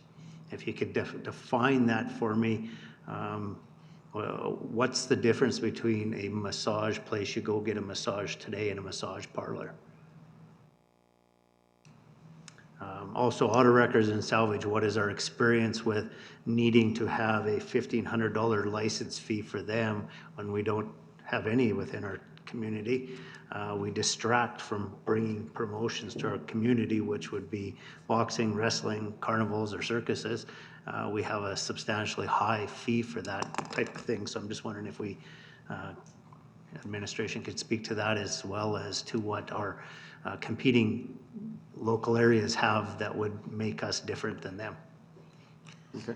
Your Worship, just like a process clarification, I know it's a bit, maybe a bit sticky because we've got a fees and charges bylaw with some stuff in it, then we have other bylaws coming up a bit later. I would suggest, excuse me, if it's, a specific, if a member of council has specific questions and concern about the rates that were going to be contained in the fees and charges bylaw, or if it's just questions of the function of the business license bylaw. The function questions could probably wait till the business license bylaw itself. But if there's questions about the rates, because as I understand our process, once we adopt the fees and charges, then that's the adoption of the rates, generally speaking. All right. So the question is then, how are we comparable to municipalities around the capital region in terms of auto wrecker, salvage yard, boxing promoter, carver, etc., that's under special services? Have we done a comparison? Are we in the ballpark? Or is this thing that was been in our bylaw for 20 years and we just continue to pass it along? Your Worship, through to Councillor Palechko and all of Council, the rates that are before you for the business license bylaw have not been proposed to change. These have been in our bylaw for a number of years now. We do a comparative on them annually and look at the rates for any rationale for changes. We haven't indicated any requirement or rationale to propose any changes at this point in time. So if administration or if council would like us to look at those specifically, those special services rates, and do a comparative and take those into consideration, we can certainly do that going forward. But it wasn't something that administration prepared for the rates. We simply moved the rates forward into the user fees and charges new bylaw at this point in time. Thank you. And that could be a more of an in-depth conversation with the Growth and Commerce Committee to Yes. have a look at that. I think you guys review that every couple of years, so that'd be a good opportunity to review it at that time. Yeah, we'd be prepared to do that if council wishes us to do so. Okay, any other questions regarding the fees and charges bylaw? I know there is quite a bit here because we're creating a new bylaw that encompasses all the fees and charges. Councillor Meyer? Thank you, Your Worship. Just in regards to the last comment, the review of the special services, that would come back to council, not just the Growth and Commerce Committee? It will go to, if the Growth and Commerce Committee would like to review it, then it will review it, as the general manager said, that it is reviewed on a regular basis, especially when we're doing the corporate plan. And if the committee deems that it is necessary to change it, then council will be apprised of that during the budgeting process to change it. right, which is similar to every other committee and events and committees and boards that we have. Is each board does their business and tries to figure out what they need to operate, and then brings forward to our council for recommendations. And that was very similar to this evening when we had changes to the wastewater commission. And as mentioned by Deputy Mayor, that commission had the meeting just a little while ago and they passed it, so then we were able to update it before we adopted it. So I agree with much of that, except the special services speaks to a number of, I think it would change significantly the sort of the feel of this town if, say, the Growth and Commerce Committee recommended disposing of a number of these. I think that would be a discussion that maybe council would, if there is a review, I mean, I would like to see it, and then if I mean, I'm kind of, it's a what if, you know, kind of scenario. So all I'm asking is I would like to also be involved in that, well, not be involved, sorry, just be able to review that information as well. Okay. And then as a member that is not on the GCC, as we adopted the minutes earlier of the October 22nd one, we can ask questions on that, and any changes that do come through has to be approved by this council. So that is an opportunity to weigh in on that debate. So it doesn't get approved by the GCC and then gets automatically adopted to our bylaws. It still has to come to council, to the full council, to that. They're just providing the recommendation. Okay, any other questions regarding the fees and charges? Okay, I see none. Thank you, administration, for putting this together. I know it was a lot of work because our fees and charges were in every other bylaw that dealt with it, so it's nice to have everything in one bylaw so that is easy for updating in the future. I know it was a little bit a little harder this time because this is the first time we reviewed it, but thank you very much. So Councilor Lowy had the motion for second reading, so I'll call the question. All in favor? Thank you. Councilor Meyer, third reading, please. Your Worship, I make a motion to give third reading to the fees and charges bylaw 2625. Thank you. /G/19. Thank you. Administration, anything else to add, commentary? Your Worship, nothing. Your Worship, nothing from us. Okay. Members of council, for third reading, any questions and comments again?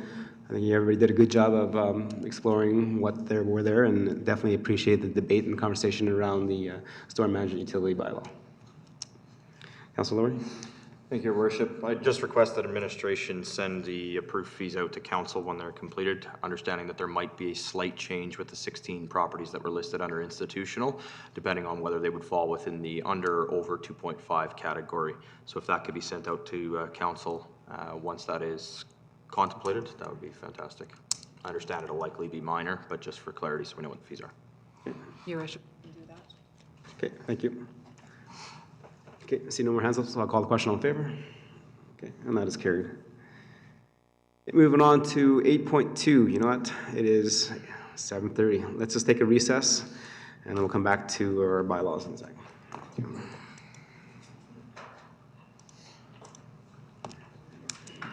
It's going to be down to $75,000.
Again, this is very similar to the last one. We're just taking the fees and charges out.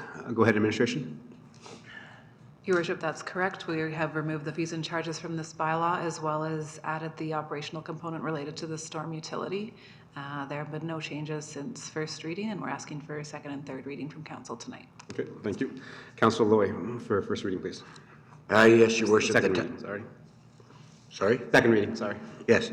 The town council gives second reading to bylaw 2626, utility 19, the utility bylaw. Okay, thank you. Members of council, any debate and questions regarding the second reading? As administration mentioned, there is no changes from first reading. Okay, see none. I'll call question. All in favor of second reading? That's carried. Deputy Mayor, please. Yes, thank you, your worship, that council give third reading to bylaw 2626/ETIL/19. Okay, thank you. Any other questions, comments? Okay, see none. Thank you, administration, for adding the storm utility onto this utility bylaw, and then also taking the fees and charges out and rolling into one bylaw, so it's easier for us to manage and handle in the future. Call the question. All in favor? Okay, that's carried. Moving on to 8.3, which is the solid waste bylaw. Councillor Matthews, please. Council gives second reading to bylaw 2627/S/19, the solid waste management bylaw. Okay. Go ahead, administration. Anything to update us? Your worship, the only thing to update on this was the question came forth at the first reading about the definitions, specifically the blue bag definition, and we're recommending that it remain as was presented. We did consult with municipal affairs, and they said best practice was to leave the definition in the bylaw to stand alone, and so we have left it as is, and that's the explanation. Thank you. Councillor Lurry. Thank you, Your Worship, and thank you, administration, for that follow-up. And it just leaves me with one more question. Then would it be prudent of council that if at any point in time the items are changed as to what would be applicable for our blue bag or organics and our refuse collection, would it be prudent that council at that point in time alter the bylaw? Your worship, through to Councillor Laurie, that is correct. That would be best practice. Excellent, thank you. So hopefully in the future as we move forward, we continue with that best practice to ensure that we don't have policies or information in our community that contravenes the bylaw at hand. Okay. Thank you. Good comment. Any other questions and debate on this? Yeah, see none, call. All in favor of second reading? And that is carried. Moving on to third reading. Councillor Lowry, please. Thank you, Your Worship. I'll move the town council provides third reading to bylaw 2627/S/19. Okay. Thank you. Anything to add, administration? Okay, council, any other questions and comments about third reading? Again, I have the same questions, same comments, so thank you very much, administration. All in favor? And that is carried. Moving on to 8.4, responsible pet ownership. Councillor Meyer, please. Thank you, Your Worship. I make a motion that the town council give second reading to bylaw 2624AC/19, the responsible pet ownership bylaw. Okay. Thank you. Administration, besides removing of the fee schedule, anything else changed since first reading? No, Your Worship, there were no other changes. Okay, so we've all seen this from first reading. Any questions and comments regarding that? Okay, I don't see none. I'll call the question. All in favor of second reading? And that's carried. Councillor Lloyd, please. Yes, Your Worship, that town council give third reading to bylaw 2624/AC/19. Okay. Any questions and comments? See none, and call third reading. All in favor? Okay, and that is carried. Move on to 8.5, and the Assessment Review Board. And again, this is to remove the fee schedule. Deputy Mayor? Yes, thank you, Your Worship. The town council gives second reading to bylaw 2623/AS/19, Assessment Review Board bylaw. Okay. Administration, has anything changed since council gave first reading and looked at removing the fee schedule? No changes to this one as well, Your Worship. Okay.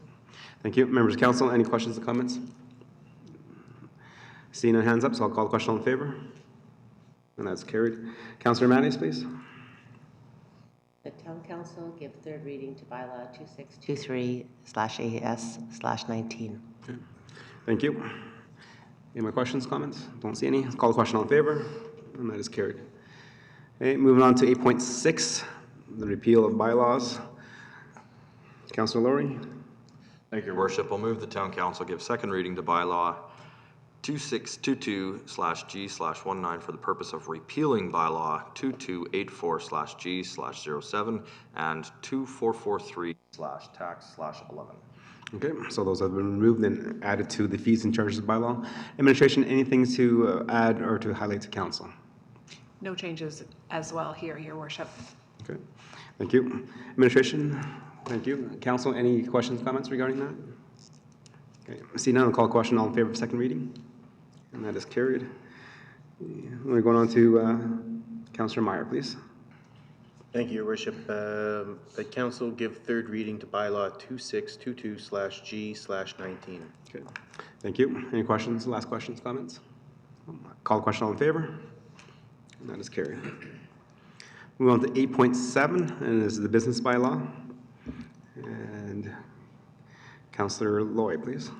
Yes, Your Worship. The Town Council gives second reading to bylaw 2616/LIC/19, a bylaw to provide for the licensing, control, and regulations of any business or industry within the town of Stony Plain. Okay. Go ahead, administration. The only thing further I'd like to add to that is that at the October 28th council meeting, Councillor Laurie requested more information on the impacts of production facilities in other communities, in particular urban municipalities. Preliminary research has been conducted and a formal report will be prepared to present to the Growth and Commerce Committee at the next meeting. Okay. Thank you. Any other questions from administrative staff? Comments? No. Council? Questions and comments for clarity, debate? Okay, so this also then changes the cannabis bylaw for within the town of Stony Plain? Okay. Okay, with that, I'll call a question. All in favor of second reading? And that is carried. Deputy Mayor, please. Yes, thank you, Your Worship. The council gives third reading to bylaw 2619/LIC/19. Okay, thank you. And again, this is something that we have to do to, because we adopted the new fees and charges bylaw. So I'll call all in favor of third reading. Okay, and that is carried. Moving on to 8.8. Go ahead, administration.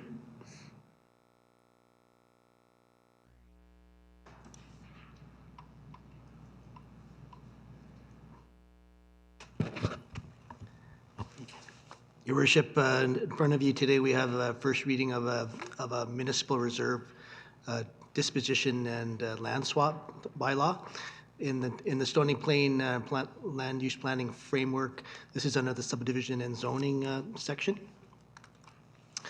As council is aware, earlier this year, there was a developer applied for a land use bylaw redistricting of the area of Genesis Lakes Stage 4B and 4C. That was approved in July. In October, the developer applied for a subdivision to create a 42-unit bare land condominium with common property and 2 municipal reserve lots with associated road of right-of-way. The subdivision application has been deemed complete and is under review. The proposed subdivision plan requires a turnaround at the end of Genesis Lane and necessitates swapping municipal reserve for road right-of-way. This bylaw is required to properly dispose of the existing municipal reserve land and ensure appropriate amount of municipal reserve land is dedicated back to the town. So I do have a few graphics to help illustrate exactly what's going on here. This is an aerial photograph of the subject property. You can see how there is a municipal reserve currently located just east of the property with a small park and a trail, and then the road ends at the subject property. So the plan here would be, because of the condominium association, there is a requirement to have a turnaround at the northeast of the property. So the turnaround would be required to take up some of the existing municipal reserve. That is shown in pink on the drawing, and that is the area to be canceled. So that MR will be canceled and will return back to right-of-way to allow the bulb out to be completed. In return for that, the 2 areas in blue would be compensated back to the town for additional MR as per the agreement we have with the developer for this stage of the development. So the town will be kept whole on MR, and the bulb out would be planned to be constructed as per the plan you see in front of you. This is in general the subdivision, tentative subdivision plan for the property and the location of the property after completion. So at this time, we're recommending first reading and that council set a date for the public hearing to be held in January. Okay. Thank you for the presentation. Councillor Matthews, please. That town council gives first reading to bylaw 2628/DNP/19 for the purpose of disposing and designating municipal reserve lands to facilitate a municipal reserve land swap between Plan 132-3523 Block B, Lot 2, and Plan 132-3523 Block 7, Lot 41 MR, and B, authorizes administration to proceed with newspaper advertising and notification of the public hearing to be held on January 27, 2020 for bylaw 2628/DNP/19. Okay. Thank you, Councillor Matthews. Members of council, we'll open up the floor for questions and comments. Any questions? Councillor Laurie? Thank you, Your Worship. Through you to administration, looking at this property, I took a drive by it a little while ago when we first had the previous subdivision in front of us, and just refreshing my memory. As I look at the area to be canceled, on that area there exists public sidewalk, public trail, fire hydrant, and Canada Post boxes. Would that be the responsibility of the town, or would that be the responsibility of the developer to move that infrastructure and reinstall it and ensure that it is back to standard? Okay. Your Worship, through you to Councillor Laurie, as part of this development, the developer is responsible for all the costs for the revisions and or changes necessary to facilitate the bulb out and the condominium association property being built. Thank you. Thank you. Any other questions and comments? Okay, see none. I guess, members of council, so the public hearing will be held on January 27th. So, again, because this is a changing land designation, we do have to have a public hearing, so that is the date it is. I don't see any more hands up, so I look forward to seeing the advertisements going out and then any feedback and comments from our residents. With that, I call a question. All in favor of first reading? And that is carried. Okay, that ends our business bylaw. That's all done. That was a long and lengthy bylaw. Moving on to business items. 9.1 is the economic development strategic update. So go ahead, administration. Thank you, Your Worship, and to all of council for the opportunity to speak this evening. There are a few key items that I'd like to speak about tonight, which are business retention and expansion efforts, investment attraction, and development permit statistics. Since my last update in July of this year, economic development has been strongly focused on BRE and investment attraction. A key priority has been a newly implemented investment attraction program, which has been getting our economic development team FaceTime with major players in the industry, and will continue to evolve. As well, a new initiative being rolled out is a business retention and expansion online survey, which will be circulated to the business community in the upcoming weeks. This will help identify gaps for support and frame future strategy. We are also doing our best to support the downtown businesses during the redevelopment.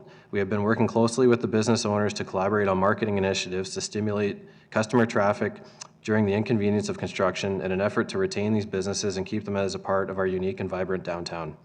We have been receiving positive feedback from a couple initiatives implemented this past year and will continue to make it a priority. In regards to development permit statistic values, residential housing starts are at 103 with a value of 26 million. This is the highest value we've seen since 2015. Commercial, 2.2 million, which is pacing just under last year, and industrial at 10 million, which is the highest on our current records dating back to 15 years ago.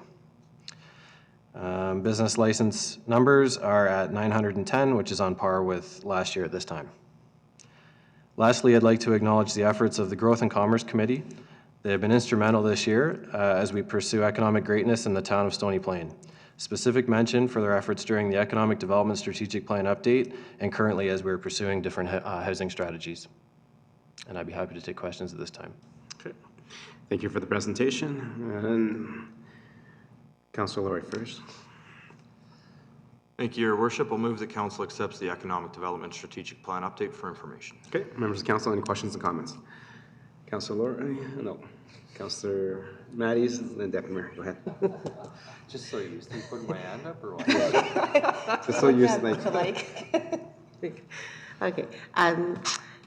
Thank you for your presentation. I have a question with regards to on page 244 of 285, which is exploring funding and partnership opportunities for potential incubator space in Q2. Can you tell me what you have found and have you identified some opportunities in our community for this space? Sure. Your Worship, to Councillor Matties, we have been exploring different opportunities because there is a bit of federal funding out there. If you are looking at different types of co-working spaces and incubator spaces. So we're exploring at the moment different opportunities that have some funding potential out there. And so we have some application processes that are sitting on my desk at the moment. And so we're exploring those things and they'll be coming through the Growth and Commerce Committee as well. One more question. I have one additional question with regards to fiber optics and internet service in our community. I've read what Edmonton Global standards are for what they would like to see by 2025.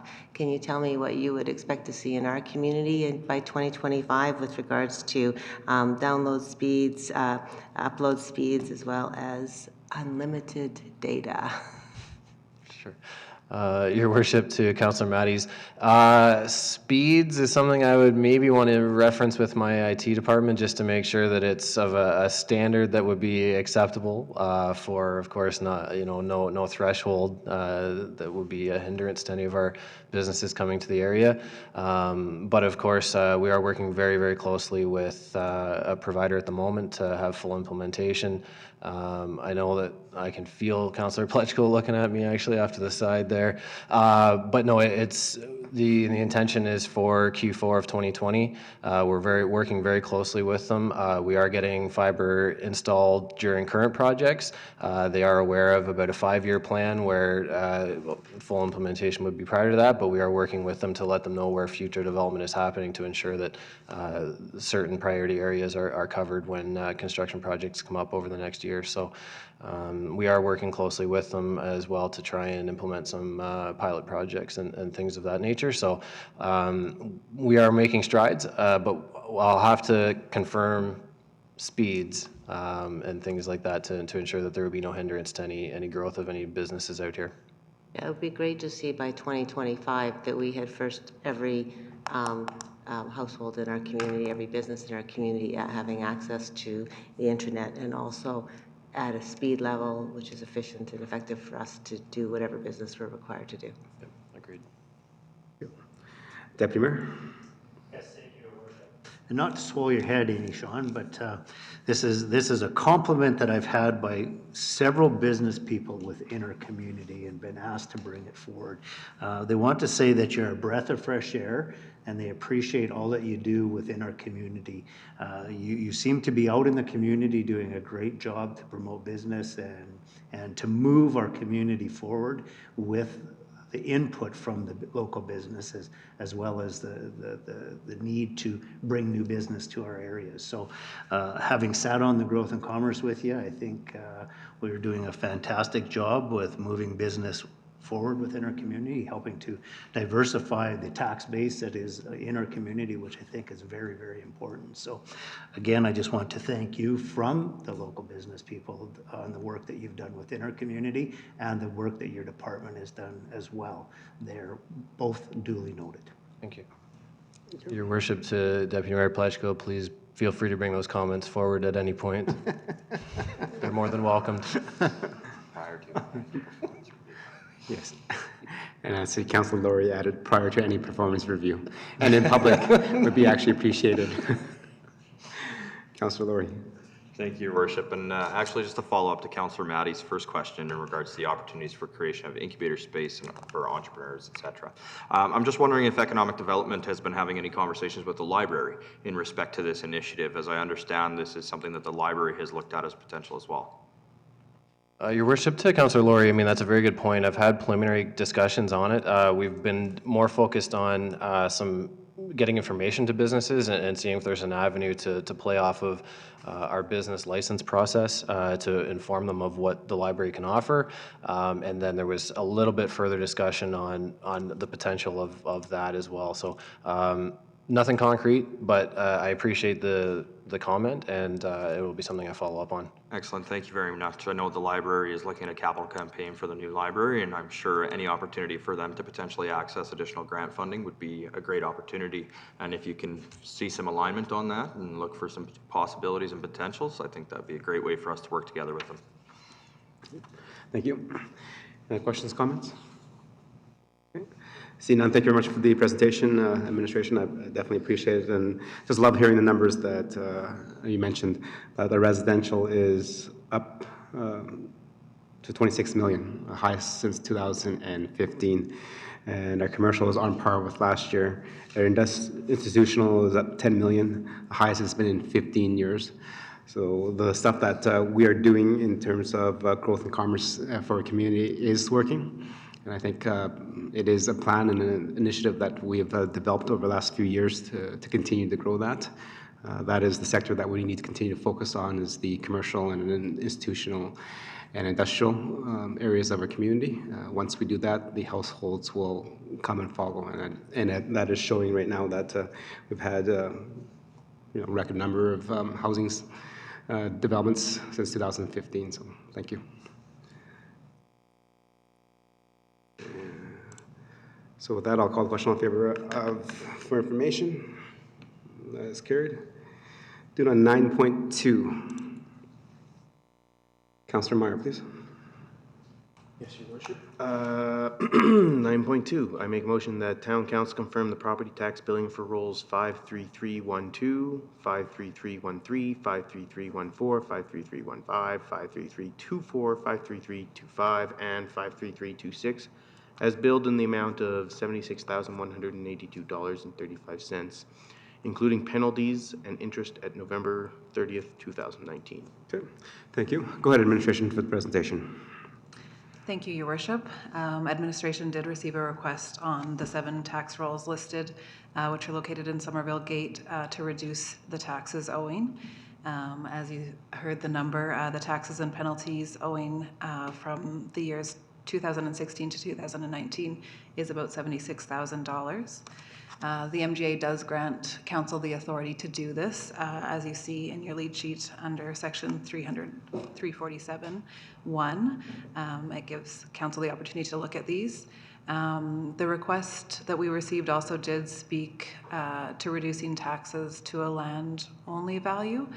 So we've included some information for council from the MGA under 291, just showing that the assessment does need to include improvements, whether or not they're complete or capable of being used for its intended purpose. We have not received appeals on the assessment on these properties in the past, and we have been following the MGA requirements that each ratepayer is allowed 60 days appeal period to come forward if they believe the assessment is incorrect. So I guess to summarize, we are recommending that the taxes stay as they were originally assessed, because otherwise these dollars would need to be recovered from other residents.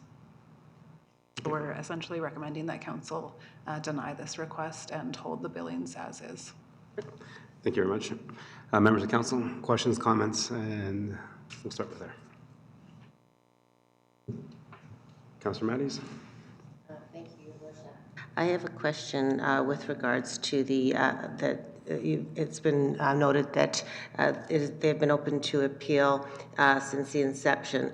My question is, what would you expect the outcome of that appeal? Would you believe that the property assessment would be lower as if they went and did the appeal, or do you think that it would stand as it is? Because I guess what's the purpose of them going for the appeal is what I'm asking. Your worship, through to Councillor Matties, I mean, I guess I just wanted to highlight that they are given that opportunity to go through that process, and it would go through the assessment review board, which is independent of administration and council. So they are open to that process. We feel that the assessment is fair. We've asked our assessor a number of times how he is assessing these properties, and it's assessed at about 60% of the value of the buildings, which is sort of a drywall stage, which we believe is the condition of those buildings. And so we believe the assessment is fair, but I guess these property owners would have the opportunity to go through that process should they see fit. Can I follow up? Your worship, through to administration, another question with regards to they basically were told through a letter that was written by a prior general manager that there would be that the town would be in a position to issue occupancy by Q3 of 2018. So I'm looking at that and I'm saying, okay, so that was missed. Now then they have another assessment in February of 2019.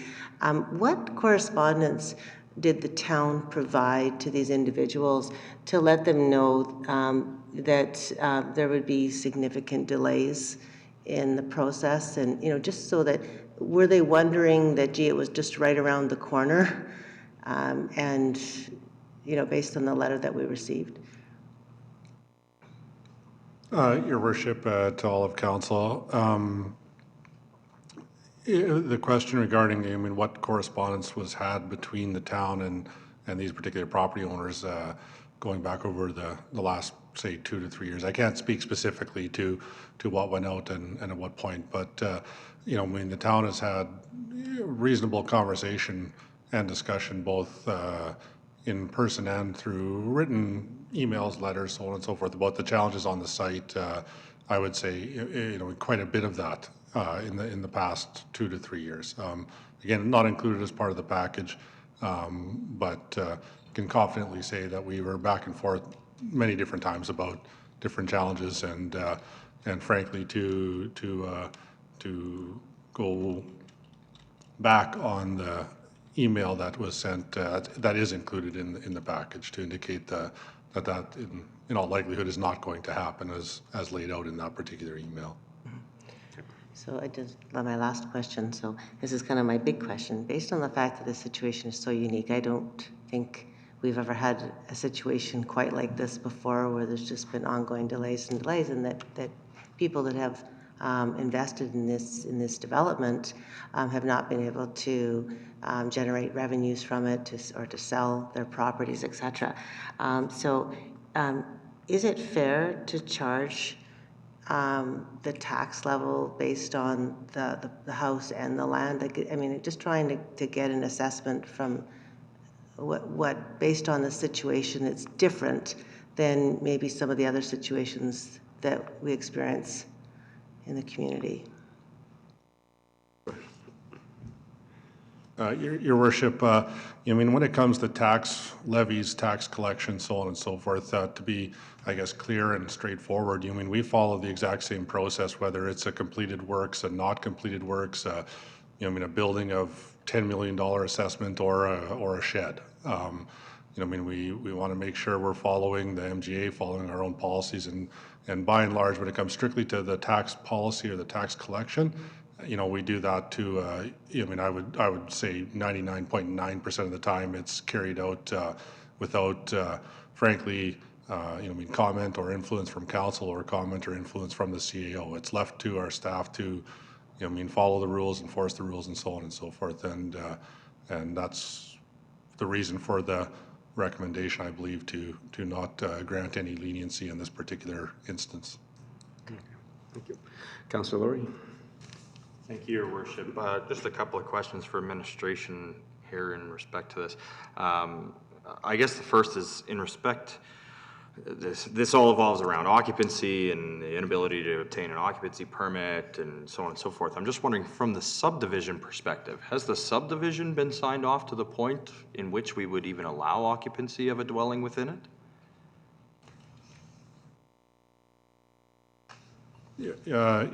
Just for, and I hesitate unless the general manager wants to comment as well, but, I mean, at this point in time, the paperwork, so to speak, along that line is complete or is processed. So, again, in theory, should, all the work be completed and so on, and, tests come back and engineering and all that sort of stuff, occupancy could be granted.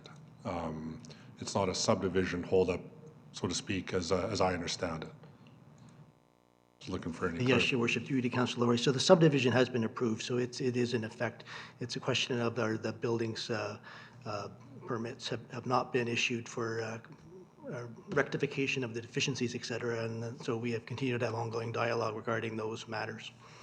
Excellent. Thank you very much. And that essentially answers my second question, which was, have all of the requirements of occupancy been fulfilled, which I believe I just heard from the general manager that they have not. I'm very happy to hear that we continue to work towards that solution. From the information that we receive, essentially, it sounds like the developer, the builder is asking for occupancy of these units, which to me means that they believe that they are completed. And as we've heard and as we've read, they've actually only been taxed at a 60% of completion. So I feel that, although yes, I certainly recognize there's been challenges in this development. I look to see, how much of that was any potential doing of the town, and I don't see that. There were deficiencies in development. There's been deficiencies identified in the buildings themselves, and I don't see any reason as to why we would act any differently in this situation than we would in any other situation. It is an unfortunate situation, but I think that is also part of the risk that you take when you are in the business of developing and building properties. I think the assessment has been very lenient to be assessed at 60% of completion versus completion if these units are in fact at a much higher stage. So I would not be, or I will be supporting the recommendation of administration that we confirm the property tax billing as was prepared. Thank you. Deputy Mayor? Thank you, Your Worship. But I think Councillor Laurie stated what I had to say, and administration answered the question of where we stand within that development. So I will be supporting the recommendation brought by administration. Okay. Thank you. Any other questions, comments? Okay. I have a question to administration. On the recommendation is that we confirm the property billing of $76,182.35. That includes penalties and interest up to November 30, 2019. If I take that amount and divide it by the 7 roll numbers, that's $10,883.19 per property unit, if you divide it equally. So is it for the 2018 tax year? Is that, were we charging them $10,000 per unit? Your Worship, this includes the properties are in arrears, so there's amounts owing for 2016, 17, 18, and 19.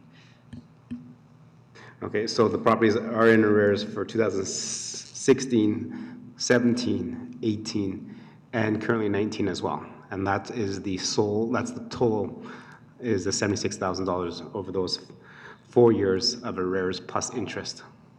That is correct. Thank you. I will be supporting the motion. I think as a council, we need to make and look at the whole picture. We need a certain operating budget, which we approve, and that's based on the amount of assessment we have.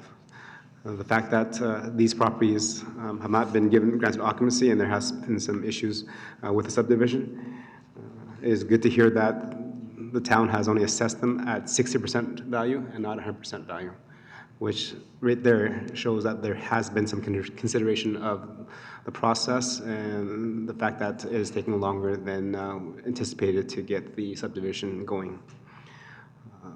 Because if we do not confirm the property tax billing, then that means we have to go to the general tax base looking for the $76,000. And I do not believe that's fair to the residents of our community. So I will be supporting the motion, and I hope council does as well. With that, I'll call the question. All in favor? Opposed? Do you vote? For or against? For? Okay, because I didn't see your hand up. Okay, because when I looked at you, you didn't have the hand up. So, thank you. Moving on to 9.3, the repeal of the FOIP fees policy. Go ahead, administration. Your Worship, this is again connected to the fees and charges bylaw. This policy existed to point to how the FOIP fees were charges, which actually there's a FOIP regulation, so we're asking that this policy now be repealed as this is housed in the fees and charges bylaw. Okay, thank you. Councillor Lloyd, please. Yeah, yes, Your Worship, the town council will repeal FOIP fees policy 420-/07/99/SB. Okay. Thank you, members of council. I think it's very self-explanatory. I don't think there's much for discussion and debate, but is there any questions, comments? I see none. I'll call the question. All in favor? Okay, and that is carried. Thank you. That ends our business items. And we move on to council information and council discussion before we go into a closed session. We'll start with Councillor Loy. Anything to add? No, Your Worship, nothing tonight. Okay. Councillor Meyer. Nothing other than I had the opportunity to attend the Meridian Foundation fundraising at the Legion. I had a good time, and it looked like a lot of other people did as well. I hope it was successful. Okay, thank you. Councillor Laurie, please.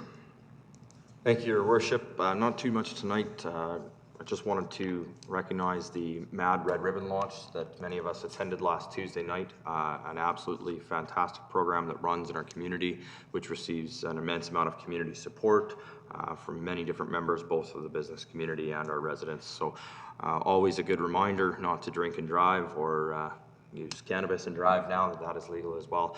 And you know, I think it's very important, not just during the season, but at all times. Also, being that this is our last council meeting of the year, I just wanted to wish all of our viewers on YouTube, our residents, and our administration a very Merry Christmas and a Happy New Year, and enjoy the holidays that are coming onto us here. And thank you very much for all the hard work, not only over the last few weeks in respect to the corporate plan, our utility bylaws, so on and so forth, but all year long. So we look forward to 2020. Okay, thank you. Councillor Mandies. Thank you, Your Worship. On December 3rd, I had the opportunity to attend the Municipal Development Plan open house. It was very well done. A good overview was provided to myself. Also, Councillor Meyer attended, and we also had some time discussion with Pastor Mark Dressler from St. Matthews. Thank you to administration. You did a great job in terms of the organization of that open house. I also attended the MAD event with council, and one thing that I did note, Brenda, who is the chair of MAD, basically talked about no alcohol, no drugs equals no victims. And I shared that on LinkedIn and was able to share that with 200 people that viewed it and commented. And I think it's very, very important that when we do attend these events that we make sure that we share through social media just to remind people to be, careful and to have a second option to ensure they have a safe ride home. On December 6th, attended, and many of us attended, I think all of us attended, the Alcuin Home Christmas Social. It was excellent, and I'm very pleased that John McCaffrey will be joining us on the FCSS board, so he's going to be a very welcome addition to that organization. And I also attended with most of us, or many of us, for the Meridian Housing Foundation at the Legion. And jeepers, you know, the generosity of our community is amazing. So it was very, very well attended. Thank you, and Merry Christmas to everybody. Thank you. Deputy Mayor. Thank you, Your Worship. I just wanted to say I had the opportunity on Saturday to spend some time with the local kinsmen and the fire department out in front of the Red Apple for a very worthy cause within our community. The turnout was unbelievable, the amount of people that come that bought something. I understand our Red Apple is one of the busiest stores when it comes back to giving in communities. There was probably close to $8,000 raised over that one-day event with what the fire department gave back and what the community gave to the kinsmen. And I think we should be very thankful that our kinsmen in this community give back to many different things within our community.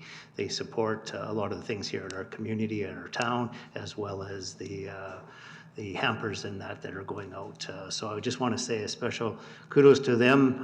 Ed Burney does a fantastic job with all that's going there. I had the opportunity to also attend the museum volunteer appreciation night was had by all a very good evening with all they do with back in the community and the space they're providing to the kinsmen as well for their storage of their stuff for the Christmas hampers. And at this time, I just wish everybody here in council a Merry Christmas and everybody watching a Merry Christmas and a festive season to everybody. Thank you very much. And again, thank you for bringing that up, Councillor Flashko, Deputy Mayor.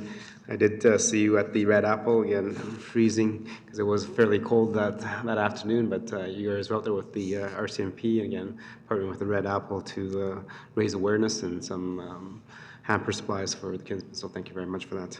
As well, if council has been following our community, yesterday we had the 12 Streets of Christmas in Graybar, which members of Graybar subdivision decided to light up their streets, and then they raised quite a bit of food and some dollars for the food bank.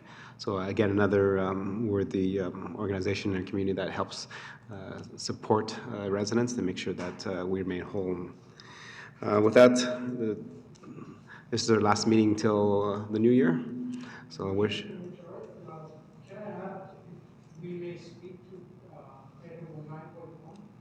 I believe we had to take an important phone call. My child was not doing well at home, and I had to step aside. I missed item 9.1 on the agenda. Okay. Is that something we can speak to? So 9.2, we already dealt with that, and we've had in the past the property owners do not get to speak. So property owners do not get to speak? No. Okay. Thank you. Thank you. Okay, with that, this is our last meeting till New Year's, until after New Year's. So wish everybody a safe and happy holidays. Again, as mentioned by quite a few of us, we attended the Mad Ribbon campaign. Know your limits. Please do not drink and drive. Any accident caused by impaired driving is not an accident, it is 100% preventable. It is a bad decision made by an individual that has huge repercussions on families and the community. So with that, wishing everybody Merry Christmas, Happy New Year, and I need a motion to go into camera, please. Deputy Mayor? Okay. And before I call the question to go in camera again, it is a closed session, which council will deal with a certain topic. No motions are made in camera except for the motion to come out, and then anything that is needs to be passed or motion is done publicly. All those that would wish to be notified when we come out of closed session, they can leave their names with the recording secretary or town manager, and we'll call them back, or you can just wait in the foyer, and we're done, and then we'll call you back in, and then we'll have everybody in before we adjourn the meeting. Okay, with that, I'll call the question. All in favor? Okay, and that's carried. So let's go, let's have recess, and then we'll go to closed session.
we've dealt with item 12.1. If we can have a motion there, Councillor Meyer, please.